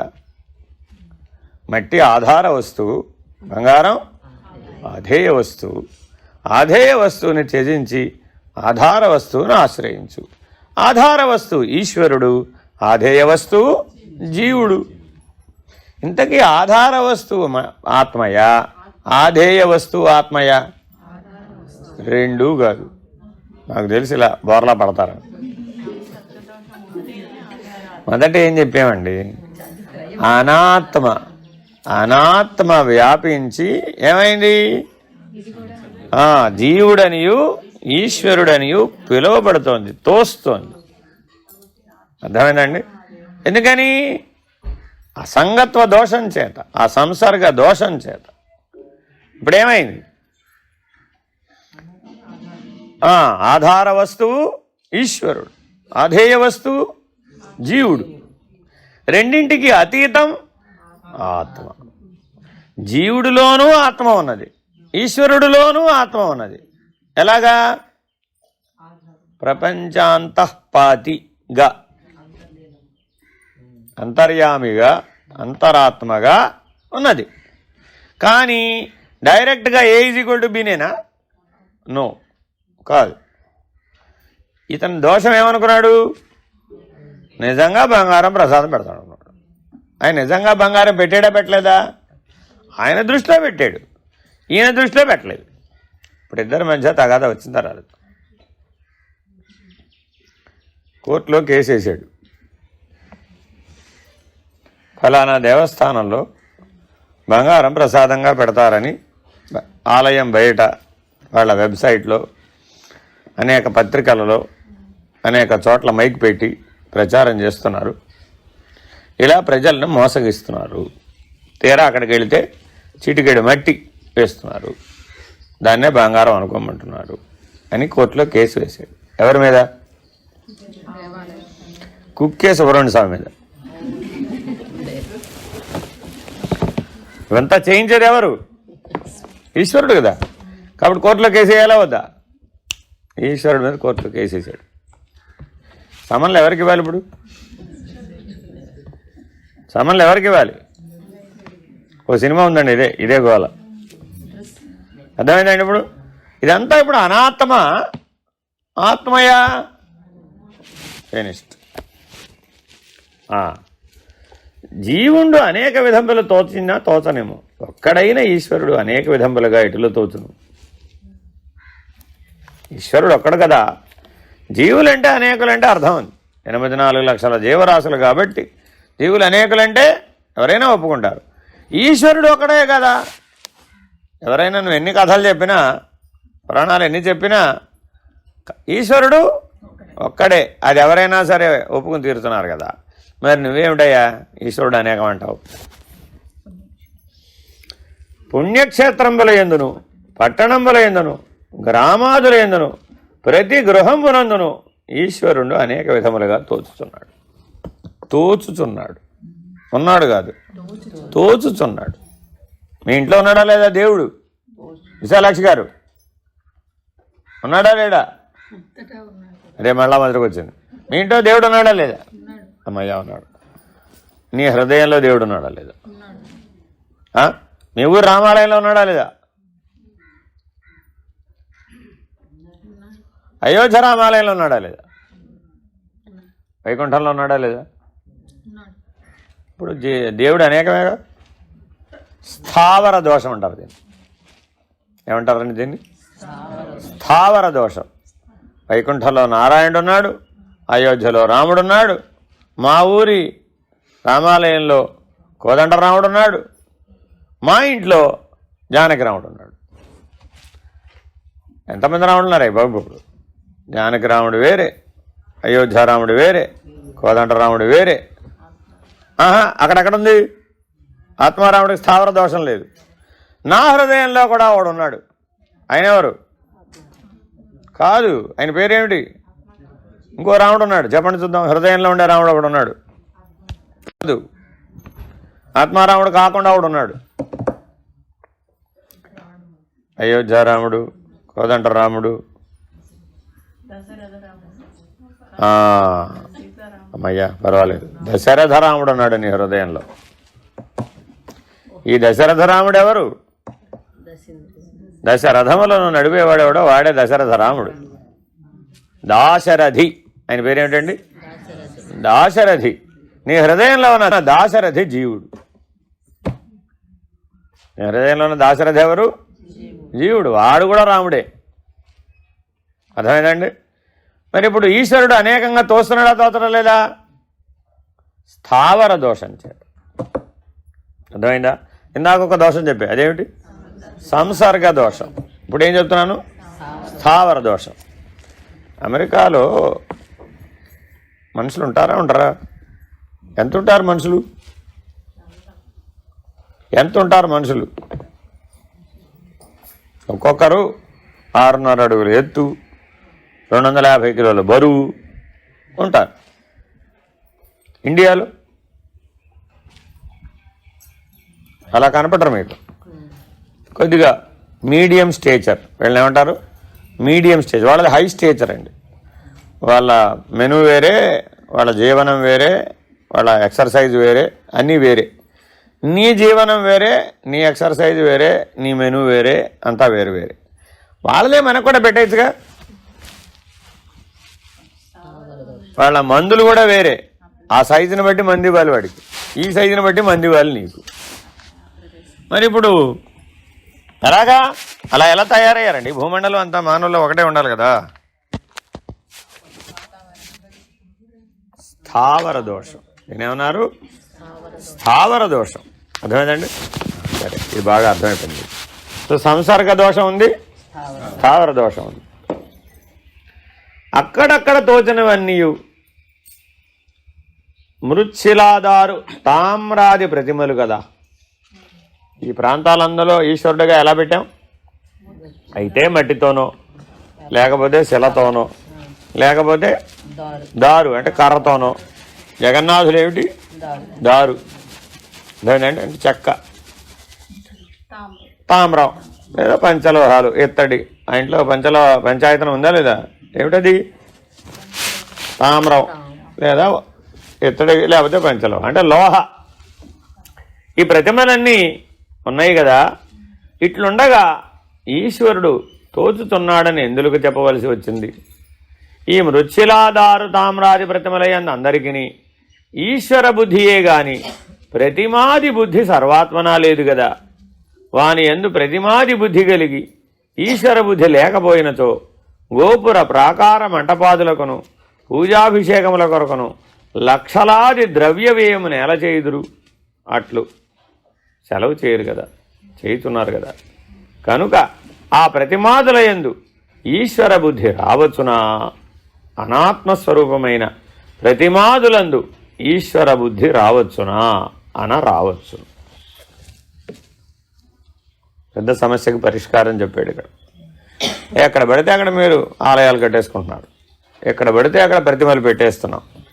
ఇంతకీ పూజ ప్రతిమకి చేస్తున్నామా, ఈశ్వరుడికి చేస్తున్నాం?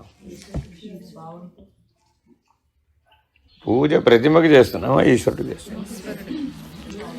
ప్రతిమాదులయందు కలిగిన ఈశ్వర బుద్ధి చేత చేస్తున్నాం. ఆ ఈశ్వర బుద్ధి లేదు. అప్పుడేమైంది? తొక్కుకుంటూ వెళ్ళిపోయావు. ఆ ఈశ్వర బుద్ధి లేకపోతే ఏమైంది? తొక్కుకుంటూ వెళ్ళిపోయావు. అక్కడెక్కడో రాళ్ళు ఉన్నాయండి. ఈ లోపలికి వచ్చేటప్పుడు ఆ రాళ్ళన్నీ తొక్కుతూ వస్తున్నావా లేదా? అదేమిటండి, ఇది కూడా రాయే కదా, ఇది కూడా రాయేనా కాదా? మరి అక్కడ కూడా రాయే కదా. ఇక్కడ మొక్కితే అక్కడ కూడా మొక్కాలి కదా. ఇక్కడున్న ఈశ్వరుడు అక్కడ కూడా ఉన్నాడు కదా. ఇక్కడ మాత్రమే పూజాధికారులు చేసి అక్కడ తొక్కడం సమంజసమేనా?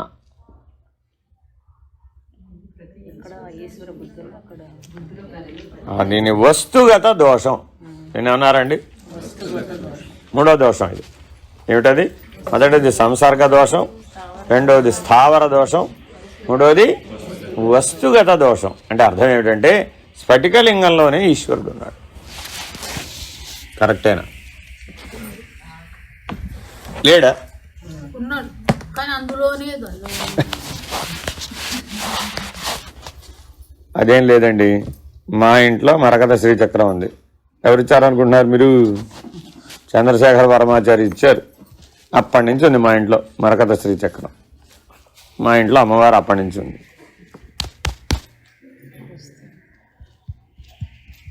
అమ్మవారు ఎందులో ఉంది ఇప్పుడు? మరకత శ్రీచక్రంలో ఉంది. ఉందా లేదా? ఉందా లేదా? ఉందా లేదా? అంటే పేపర్ మీద శ్రీచక్రం గీసిందండి, అందులో లేదా? పేపర్ మీద ఉన్న శ్రీచక్రంలో ఉందా? మరకత శ్రీచక్రంలో ఉందా? బుద్ధిలో ఉంది. పేపర్లోనూ లేదు, మరకతంలోనూ లేదు. మనం ఏమైపోయాం ఇప్పుడు? వస్తుగత దోషం వచ్చేసింది. అర్థమైందండి? మరి అప్పుడు పరిమితం అయిపోలా? అంతటా వ్యాపించి ఉన్నటువంటి ఈశ్వరుడు వస్తుగత దోషానికి నీ భ్రాంతి వలన గురయ్యింది. దోషం కదా. సరే, నెక్స్ట్.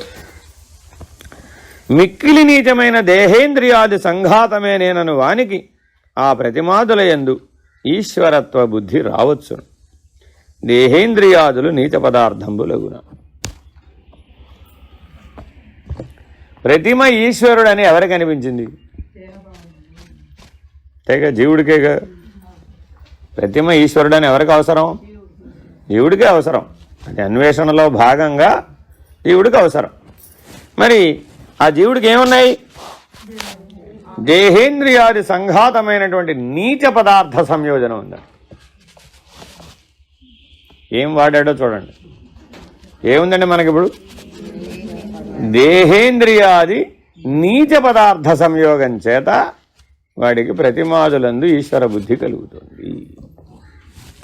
దేహేంద్రియాది నీచ పదార్థంలో సంయోగం ఎందుకు కలగాలి?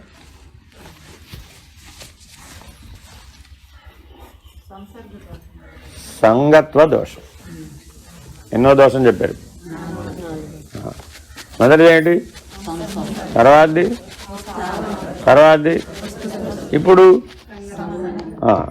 ఇప్పుడు దేహేంద్రియాది నీచ పదార్థముల యందు సంగత్వం కలగడం వలన ప్రతిమాదుల యందు ఈశ్వర బుద్ధి కలిగింది.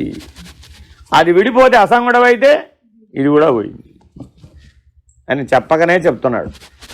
దీన్ని అన్యాపదేశ పద్ధతి అంటారు. సరే, ప్రశ్న ఏమడుగుతున్నాడంటే అసలు దేహేంద్రియాదులు నీచ పదార్థాలేనా?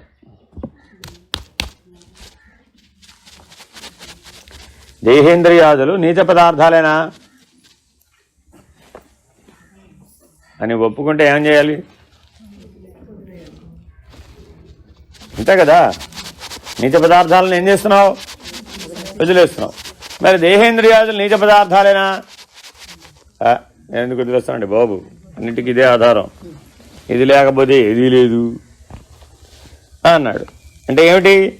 నిన్న మరణించాడండి. వాడి దగ్గరికి వెళ్ళి ఒక ప్రతిమ చూపెట్టి ఇది ఈశ్వరుడేనా అని అడిగాం. ఏమంటాడు ఆయన?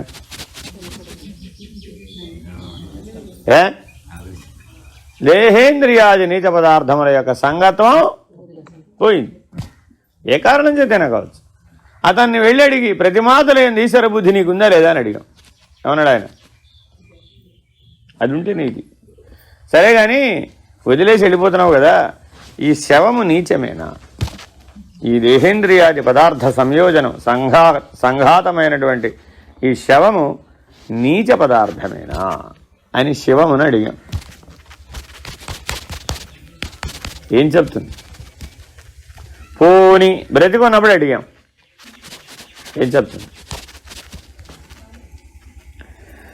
అది ఎటులనగా సమాధానం చెప్పేశాడు ఇక్కడ. తప్పక అది నీచ పదార్థమే తేల్చి చెప్పేశాడు.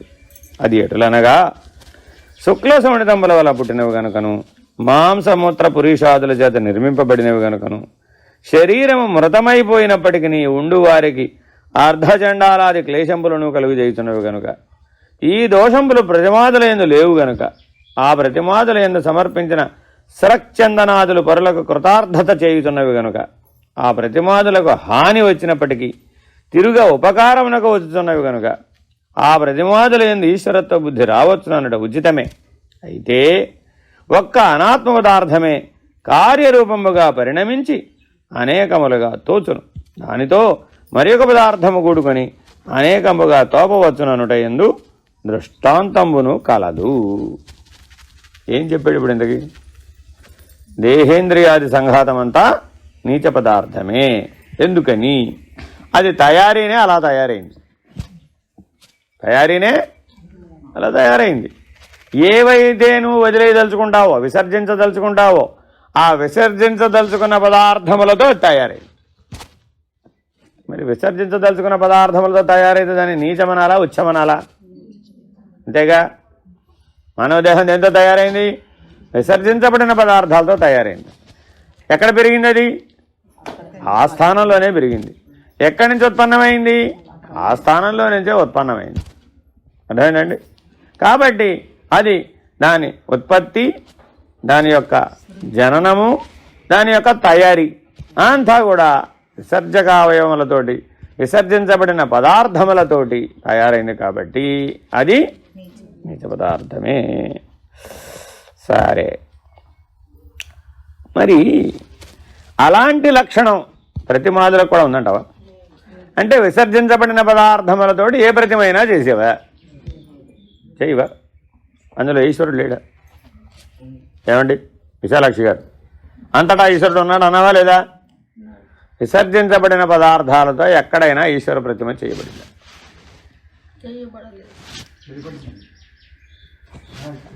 అదిగో అక్కడ ఏదో నీకు కౌంటర్ వేసాడు, అక్కడ చూడు.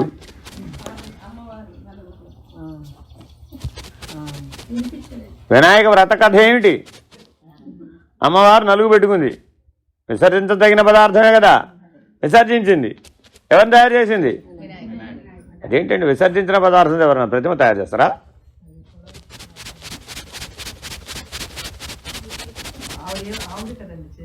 ఓ పెద్దవాళ్ళు ఏదైనా చేస్తే ఓకేనా? చిన్నవాళ్ళు చేస్తేనే తప్ప? ఎంత ప్రమాదం ఇది నాకు అర్థం కాదు. జ్ఞానం ఎవరికైనా జ్ఞానమే, ఆత్మ ఎవరికైనా ఆత్మే. అది నైత్యం అంటే నైత్యమే. అర్థమైందండి? కాబట్టి మనం కూడా నలుగు పెట్టుకుని వినాయకుడిని చేస్తే బాగుంటుందంటారా, బాగుందంటారా? అది నాకు తెలియదు. లేదా? మరి లేకపోతే ఆవాహయామి, సింహాసనం సమర్పయామి, పాదయో పాద్యం సమర్పయామి, హస్తయో అర్ఘ్యం.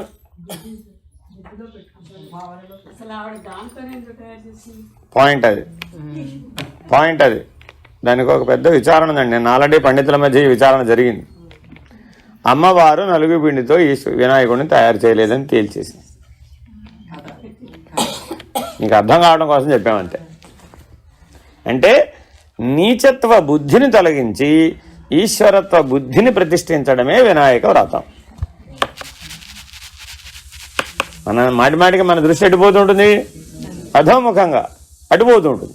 కాబట్టి ఆ నీచత్వ దృష్టిలో నుంచి ఉచ్చమైనటువంటి ఈశ్వరత్వ బుద్ధిని ప్రవేశపెట్టడం కోసమని ఆ కథ అలా చెప్పారు. దాని యొక్క మోరల్ ఆఫ్ ది స్టోరీ అది.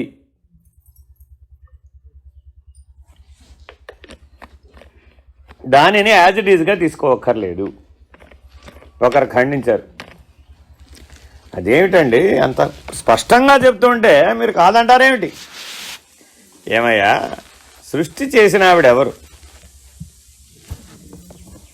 ఆదిశక్తి కదండి. ఆవిడ సామర్థ్యం ఎంత? ఆ బ్రహ్మకీట జనని. ఆవిడ సామర్థ్యం ఎంత? ఆ బ్రహ్మకీట జనని. సంకల్పంతో కీటకం నుంచి బ్రహ్మము వరకు ఉన్నటువంటి సకలమును సంకల్పంతో సృష్టించగలిగిన ఆవిడ నలుగు పిండి సహాయం తీసుకోవడం ఎందుకండి? అంత అవసరం ఉంటారా? అవసరం లేదు కదా. సంకల్పంతో పని జరిగిపోయేటప్పుడు నలుగు పిండితో పని అవసరం లేదండి. మీరు ఇక్కడ కూర్చుని ఎవరికైనా మీరు అనుసంధానం కాగలిగినప్పుడు ఇది అవసరం. పెద్ద ఫోన్లో మాట్లాడుకోగలిగిన వాడికి చిన్న ఫోన్ అవసరమా? అవసరం లేదుగా. కాబట్టి అమ్మవారికి పదార్థంతో పని లేదు. సంకల్ప సృష్టి చేయగలిగినటువంటి ఆదిశక్తికి పదార్థంతో పని లేదు. జీవుడికే పదార్థంతో పని, కానీ ఈశ్వరుడికి పదార్థంతో పని లేదు.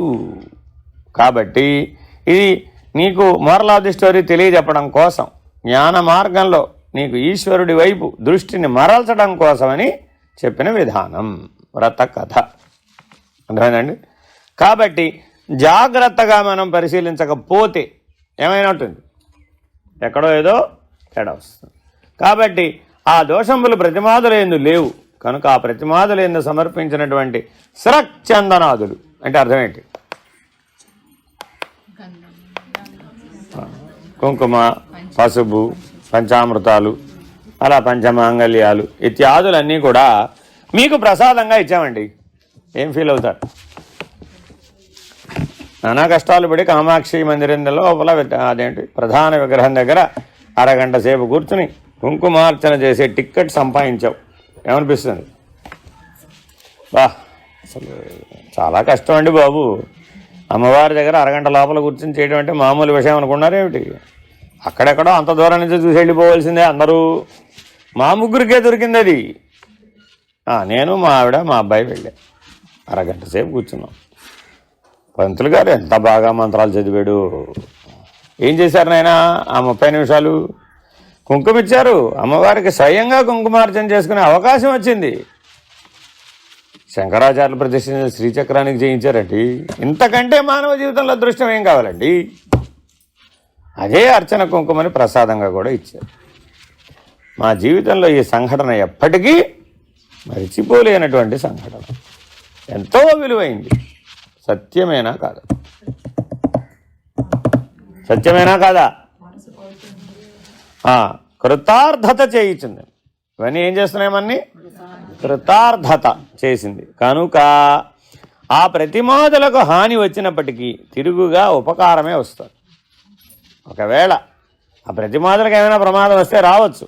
ఏదో పెట్టామండి, ఏదో దాని మీద బిడుగు పడింది, ఆ ప్రతిమాదులకు ఏమైనా అవ్వచ్చు. కానీ ఆ ప్రసాదమైనటువంటి లక్షణాలు ఏవైతే ఉన్నాయో వాటన్నిటి వల్ల నీకేం జరిగింది? ఉపకారమే. ఇంటికి వచ్చావు, జ్వరం వచ్చేసి, ఇదంతా చేసి ఇంటికి వచ్చేప్పటికి ఏమైపోయింది? జ్వరం వచ్చేసి. ఇప్పుడు ఏం చేయాలి? అమ్మా కామాక్షి నువ్వే కాపాడాలమ్మా తల్లి అని కుంకుమ పెట్టాడు. వాళ్ళ ఆవిడకి కుంకుమ పెట్టాడు.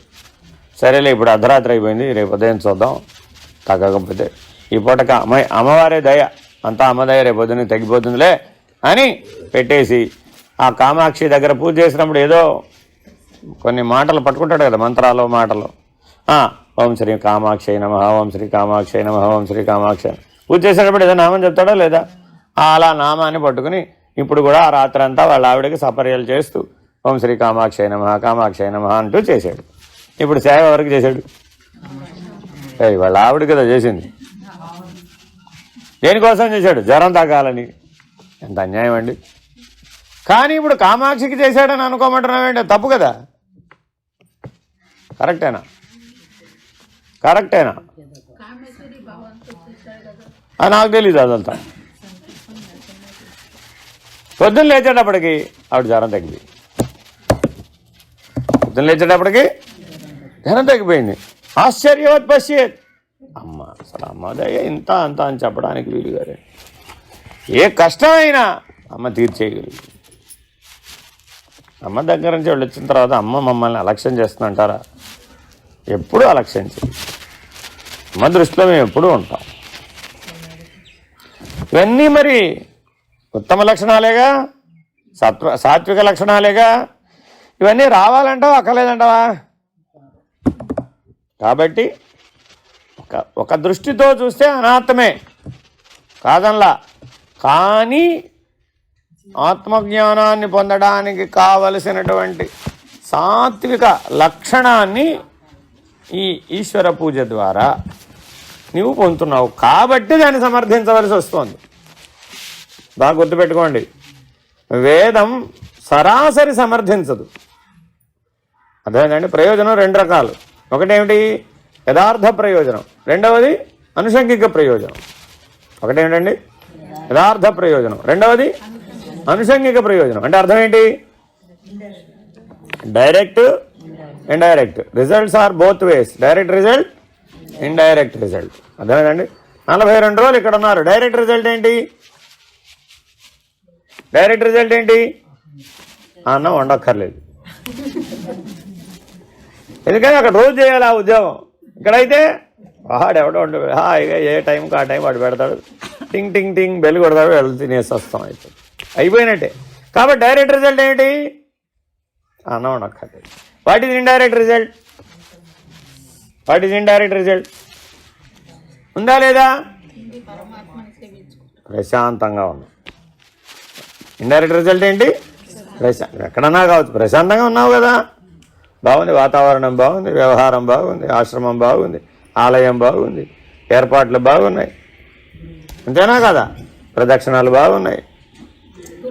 అన్నీ ఆ బాగు బాగు బాగు బాగు అని యాడ్ చేసే కొద్ది ఏమైపోయింది? అశాంతి దూరం అయిపోయింది, ప్రశాంతత వచ్చేసింది. అవునా కాదా? ఇదేమిటి? అనుషంగిక ప్రయోజనం. ఇంటికి వెళ్ళావు, వాళ్ళు ఏమడిగారు? ఏం పొందావు, ఏం చెప్పావు? ముందు అన్నం వండే బాధ తప్పింది అని డైరెక్ట్ రిజల్ట్ చెప్పావు. ఏమవుతుంది అప్పుడు? ఏమవుతుంది అప్పుడు? హే రామా కృష్ణ వాసుదేవ, అందుకోసం అని వెళ్ళింది అయితే అన్నాడు. ఏమైపోయింది అప్పుడంతా? వేస్ట్ అయిపోయింది. అదే అనుషంగిక ప్రయోజనాన్ని అక్కడికి వెళ్ళి ఏం చేశావు? యథార్థ ప్రయోజనంగా మార్చేశావు. ఎంత ప్రశాంతంగా ఉందనుకున్నావు అక్కడ వాతావరణం. ఇటు తిప్పేసింది. ఇప్పుడు ఇక్కడేమంది? డైరెక్ట్ రిజల్ట్ ఏమిటి? అన్నం ఉండక్కర్లేదు. అక్కడికి వెళ్ళేప్పటికి ఏమైపోయింది? అది ప్రాధాన్యత, యథార్థ ప్రయోజనం అయిపోయింది. ఎందుకని? అంతే. కాబట్టి ఎప్పటికప్పుడు ఏం చేస్తోంది? ఇప్పుడు ఆ ఈశ్వరత్వ బుద్ధితో తన జీవితాన్ని ప్రయోజనశీలంగా జీవిస్తుంది. కాబట్టి ఆ ఈశ్వరత్వ బుద్ధిని ఒప్పుకోవాలవుదా? ఆత్మజ్ఞానం లభించకపోవచ్చు, కానీ ఏం లభించింది? ఈశ్వరత్వ బుద్ధి లభించింది. That's very very important. అదే లేకపోతే అది చాలా కష్టం, మిగిలినంతా చేయడం చాలా కష్టం. కాబట్టి జాగ్రత్తగా మనం ఇంటికి పట్టుకెళ్ళేటప్పుడు ఏం పట్టుకెళ్ళాలి? ఈశ్వరత్వ బుద్ధిరైనా పట్టుకెళ్ళాలి. కానీ ఇంకా గడుగుగాయలు ఉన్నారు మీ ఇంట్లో. అయిపోయిందా? 42 రోజుల మోక్షం వచ్చిందా రాలేదా? ఏది కొద్దిగా చూపిస్తావు అన్నారు. వాళ్ళెవరు? గడుగ్గాయలు. అర్థమైందండి? అలాగే చూపెట్టడానికి వీలవుతుందా మోక్షం? చూపెట్టచ్చు, అదే పొరపాటు. చూపెట్టలేనిగా దృష్టఫలం అదృష్టఫలం కాదు మోక్షం, రెండింటిలోకి రాదు. మోక్షం దృష్టఫలము కాదు, అదృష్టఫలము కాదు, అది యథార్థం. రేపటి నుంచి నేను 4 సంధ్యలలో ప్రతి సంధ్యకి 3 గంటలు జపం, ధ్యానం, సమాధినిష్ట, సాక్షాత్కార స్థితిలో, మోక్ష స్థితిలో నేను ఉంటాను. నాతో పాటే నువ్వు కూడా కూర్చుని మోక్షం అంటే ఎలా ఉంటుందో చూద్దు. కానీ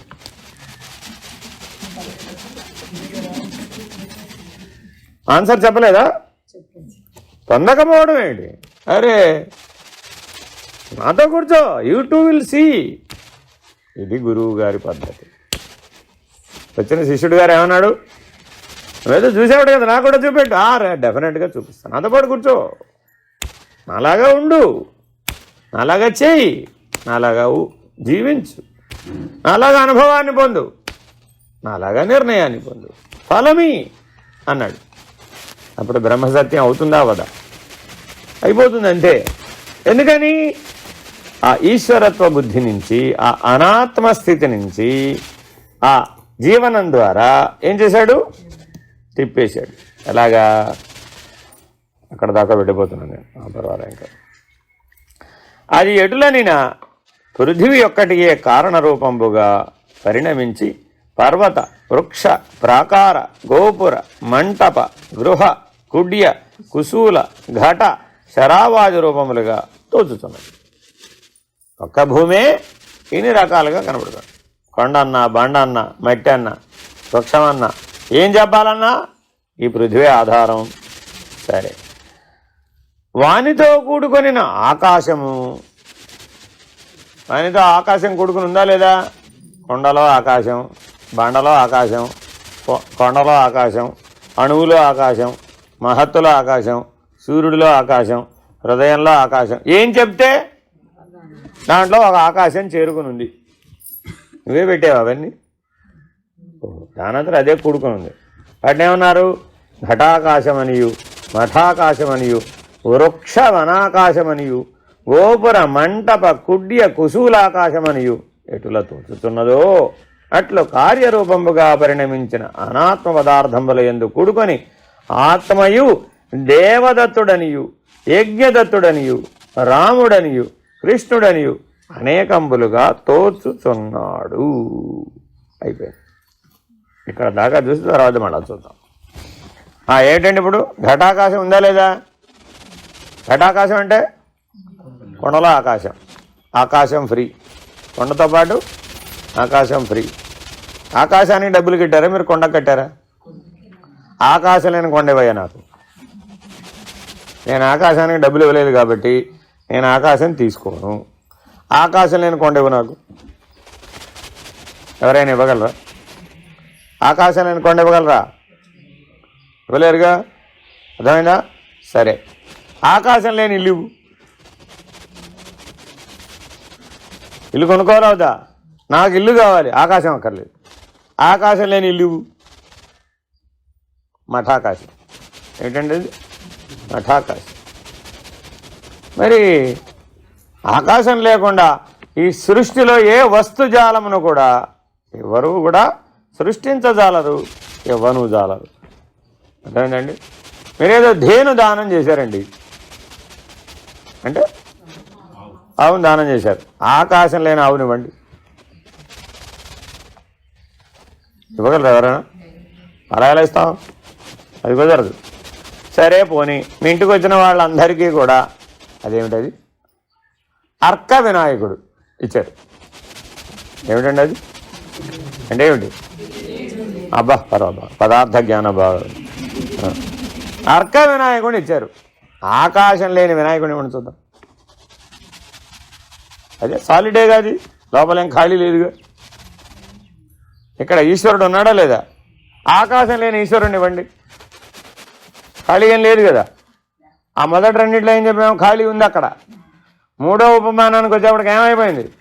ఖాళీ లేదు అక్కడ, కానీ దాని లోపల ఆకాశం ఉంది. నాకు కనబడటం లేదు కదా, నా దృష్టితో చూడు కనబడుతుంది. ఏ దృష్టితో చూడాలి ఇప్పుడు? అణు అణు అలసిన దేవా. అణువుకి అణువుకి మధ్యలో కూడా ఆకాశం ఉంది. అణువు మధ్యలో కూడా ఆకాశం ఉంది. అది లేకపోతే అణువుకు ఉనికే లేదు. కాబట్టి ఏ పదార్థమైనా సరే ఆకాశం ఆధారంగానే దానికి అవకాశం వచ్చింది. దాని రూపానికి, నామానికి అవకాశం వచ్చింది. ఆకాశం లేని స్త్రీని ఇవ్వండి చూద్దాం. ఎవరైనా ఇవ్వగలరా? ఆకాశం లేని స్త్రీని ఇస్తే ఆవిడ మరొక జీవికి అవకాశం అట్టిస్తుంది. మరొక జీవికి అవకాశం ఇస్తుందంటే ఏమిటి? ఆవిడలో ఆకాశం ఉంది, లేకపోతే అవకాశం ఎలా ఇచ్చింది? ఇవ్వలేదుగా. కాబట్టి జాగ్రత్తగా గమనిస్తే ఈ సృష్టి మొత్తం మీద సకల పదార్థములు, సకల ఉపాధులు, సకల నామరూపాత్మకమైన సమస్తము కూడా ఆకాశంతో కూడుకొని ఉంది. ఇది సత్యమేనా కాదా? కానీ ఆ ఆకాశాన్ని కూడేట్టు చేసిన వాడెవడు? ఆ ఆకాశమును కూడినట్లు చేసిన వాడెవడు? ఎవడో దేవదత్తుడు. ఎవడు వాడు? దేవదత్తుడు. ఆయన చేసేట అదేనండి. ఎవరైనా సృష్టికర్త. ఆ దేవదత్తుడు ఎవరు? సృష్టికర్త. ఆయన చేశాడు. నేను చేశానేమిటి? నిన్ను అడిగారు, ఏమయ్యా ఇందులో ఆకాశం ఎవరు పెట్టారు? నువ్వేనా పెట్టింది?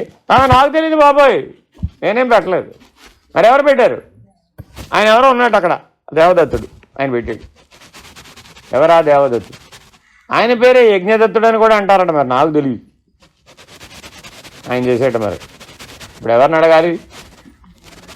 ఆయన్నే అడగాలి. మరి నేనేం చెప్తాను? నాకు తెలియదు. ఆ జ్ఞానం నాకు లేదు. ఎప్పుడు పెట్టాడో తెలియదు, ఎవరు పెట్టారో తెలియదు, ఎలా పెట్టాడో తెలియదు. నాకు మాత్రం దాని గురించి ఏమీ తెలియదు అని నిష్కర్షగా చెప్పావా? చెప్పలేదు. చెప్పావుగా. సరే, దేవదత్తుడి దగ్గరికి వెళ్ళాం. ఏమయ్యా నువ్వే పెట్టావాడు కదా? ఎవరు చెప్పారు నీకు? అదిగో వాడు చెప్పాడు. వాడు నేనే. ఆయన ఏమన్నాడు? వాడు ఎవడో చెప్పాడు అంటున్నావే, వాడు చెప్తానే కదా ఇక్కడికి వచ్చావు. ఆ చెప్పిన వాడు కూడా నేనే. ఆయనకి ఏమని సూత్రం పేరు? సోయం దేవదత్త. ఈ సోయం దేవదత్త అనేది చాలా విశేషమైన సూత్రం. బ్రహ్మసత్యం అని నిరూపించడంలో ఈ సోయం దేవదత్త అనే సూత్రం పూర్వపు చెప్పిన దోషాలన్నింటినీ నివర్తింపచేస్తుంది. ఏమేం దోషాలు చెప్పుకున్నాం? సంసర్గ దోషం, స్థావర దోషం, వస్తుగత దోషం, సంగత్వ దోషం. చివరిది ఏదో చెప్పాము ఇప్పుడు కదా, దానికి పేరు పెట్టలేదా? ఏమండి?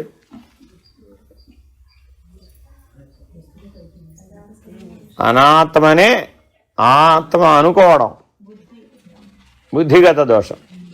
ఆఖరిది ఏమిటి? ఈశ్వర బుద్ధితో ఉండాలి మనం, కానీ ఏ బుద్ధితో ఉన్నాం? జీవత్వ బుద్ధితో ఉండడం వలన మనం ఆత్మను తెలుసుకోలేకపోతున్నాం. కాబట్టి జీవత్వ బుద్ధి నుంచి మొదట ఈశ్వర బుద్ధికి మారాలి, ఈశ్వర బుద్ధి నుంచి ఆత్మబుద్ధిలో స్థిరపడాలి. అట్లాగే ఆత్మజ్ఞానాన్ని పొందాలి. ఆత్మబుద్ధి సుఖం చైవ స్త్రీ బుద్ధి ప్రళయాంతక. అంటే మీరందరూ ప్రళయానికి మార్గమని అంటారా? కాదంటారా? ఈ స్త్రీ కాదు, అది సాతారా. మర్చిపోకూడదు. కోడ్ లాంగ్వేజ్ అనమాట ఇది. ప్రతి శాస్త్రానికి ఒక కోడ్ లాంగ్వేజ్ ఉంటుంది. ఆత్మ గుణాతీతం. గుణాతీత స్థితిలో కనుక బుద్ధి నుంచినట్లయితే నీకు సుఖం కలుగుతుంది. ఆత్మబుద్ధి సుఖం చైవ స్త్రీ బుద్ధి ప్రళయాంతక. ప్రళయాలెన్ని మనం చెప్పినట్టున్నాను. నిత్య ప్రళయం, నైమిత్తిక ప్రళయం పోయిందా? ఆ రోజు క్లాస్ ఆ రోజే పోయిందా? వృత్తి ప్రళయం, ఐచ్ఛిక ప్రళయం, మహాప్రళయం. సరే, జాగ్రత్తగా గమనిస్తే ఆ ప్రళయంలోకి ప్రభావితమయ్యేటటువంటిది ఏదైతే ఉందో దాన్ని స్త్రీ బుద్ధి అన్నారు. స్త్రీ అంటే గుణములతో కూడుకున్న బుద్ధి ఈ 5 ప్రళయాలకు లోనవుతుంది, ప్రభావితమవుతుంది. అదే ఆత్మబుద్ధి, గుణాతీతమైనటువంటి బుద్ధి కనుక ఉన్నట్లయితే ఈ అనాత్మ సంబంధమంతా కూడా విడిపిస్తుంది. అది జీవభావమైన ఈశ్వర భావమైన విడిపించేది ఏదయ్యా అంటే ఆత్మబుద్ధియే. హరి ఓం. శ్రీ గురుభ్యో నమః. హరి ఓం. పూర్ణమద పూర్ణమిదం పూర్ణాత్ పూర్ణముదచ్యతే పూర్ణస్య పూర్ణమాదాయ పూర్ణమేవావశిష్యతే. ఓం తత్సత్. ఓం శాంతి శాంతి శాంతి. హరి ఓం. శ్రీ గురుభ్యో నమః. హరి ఓం. నారాయణ నారాయణ.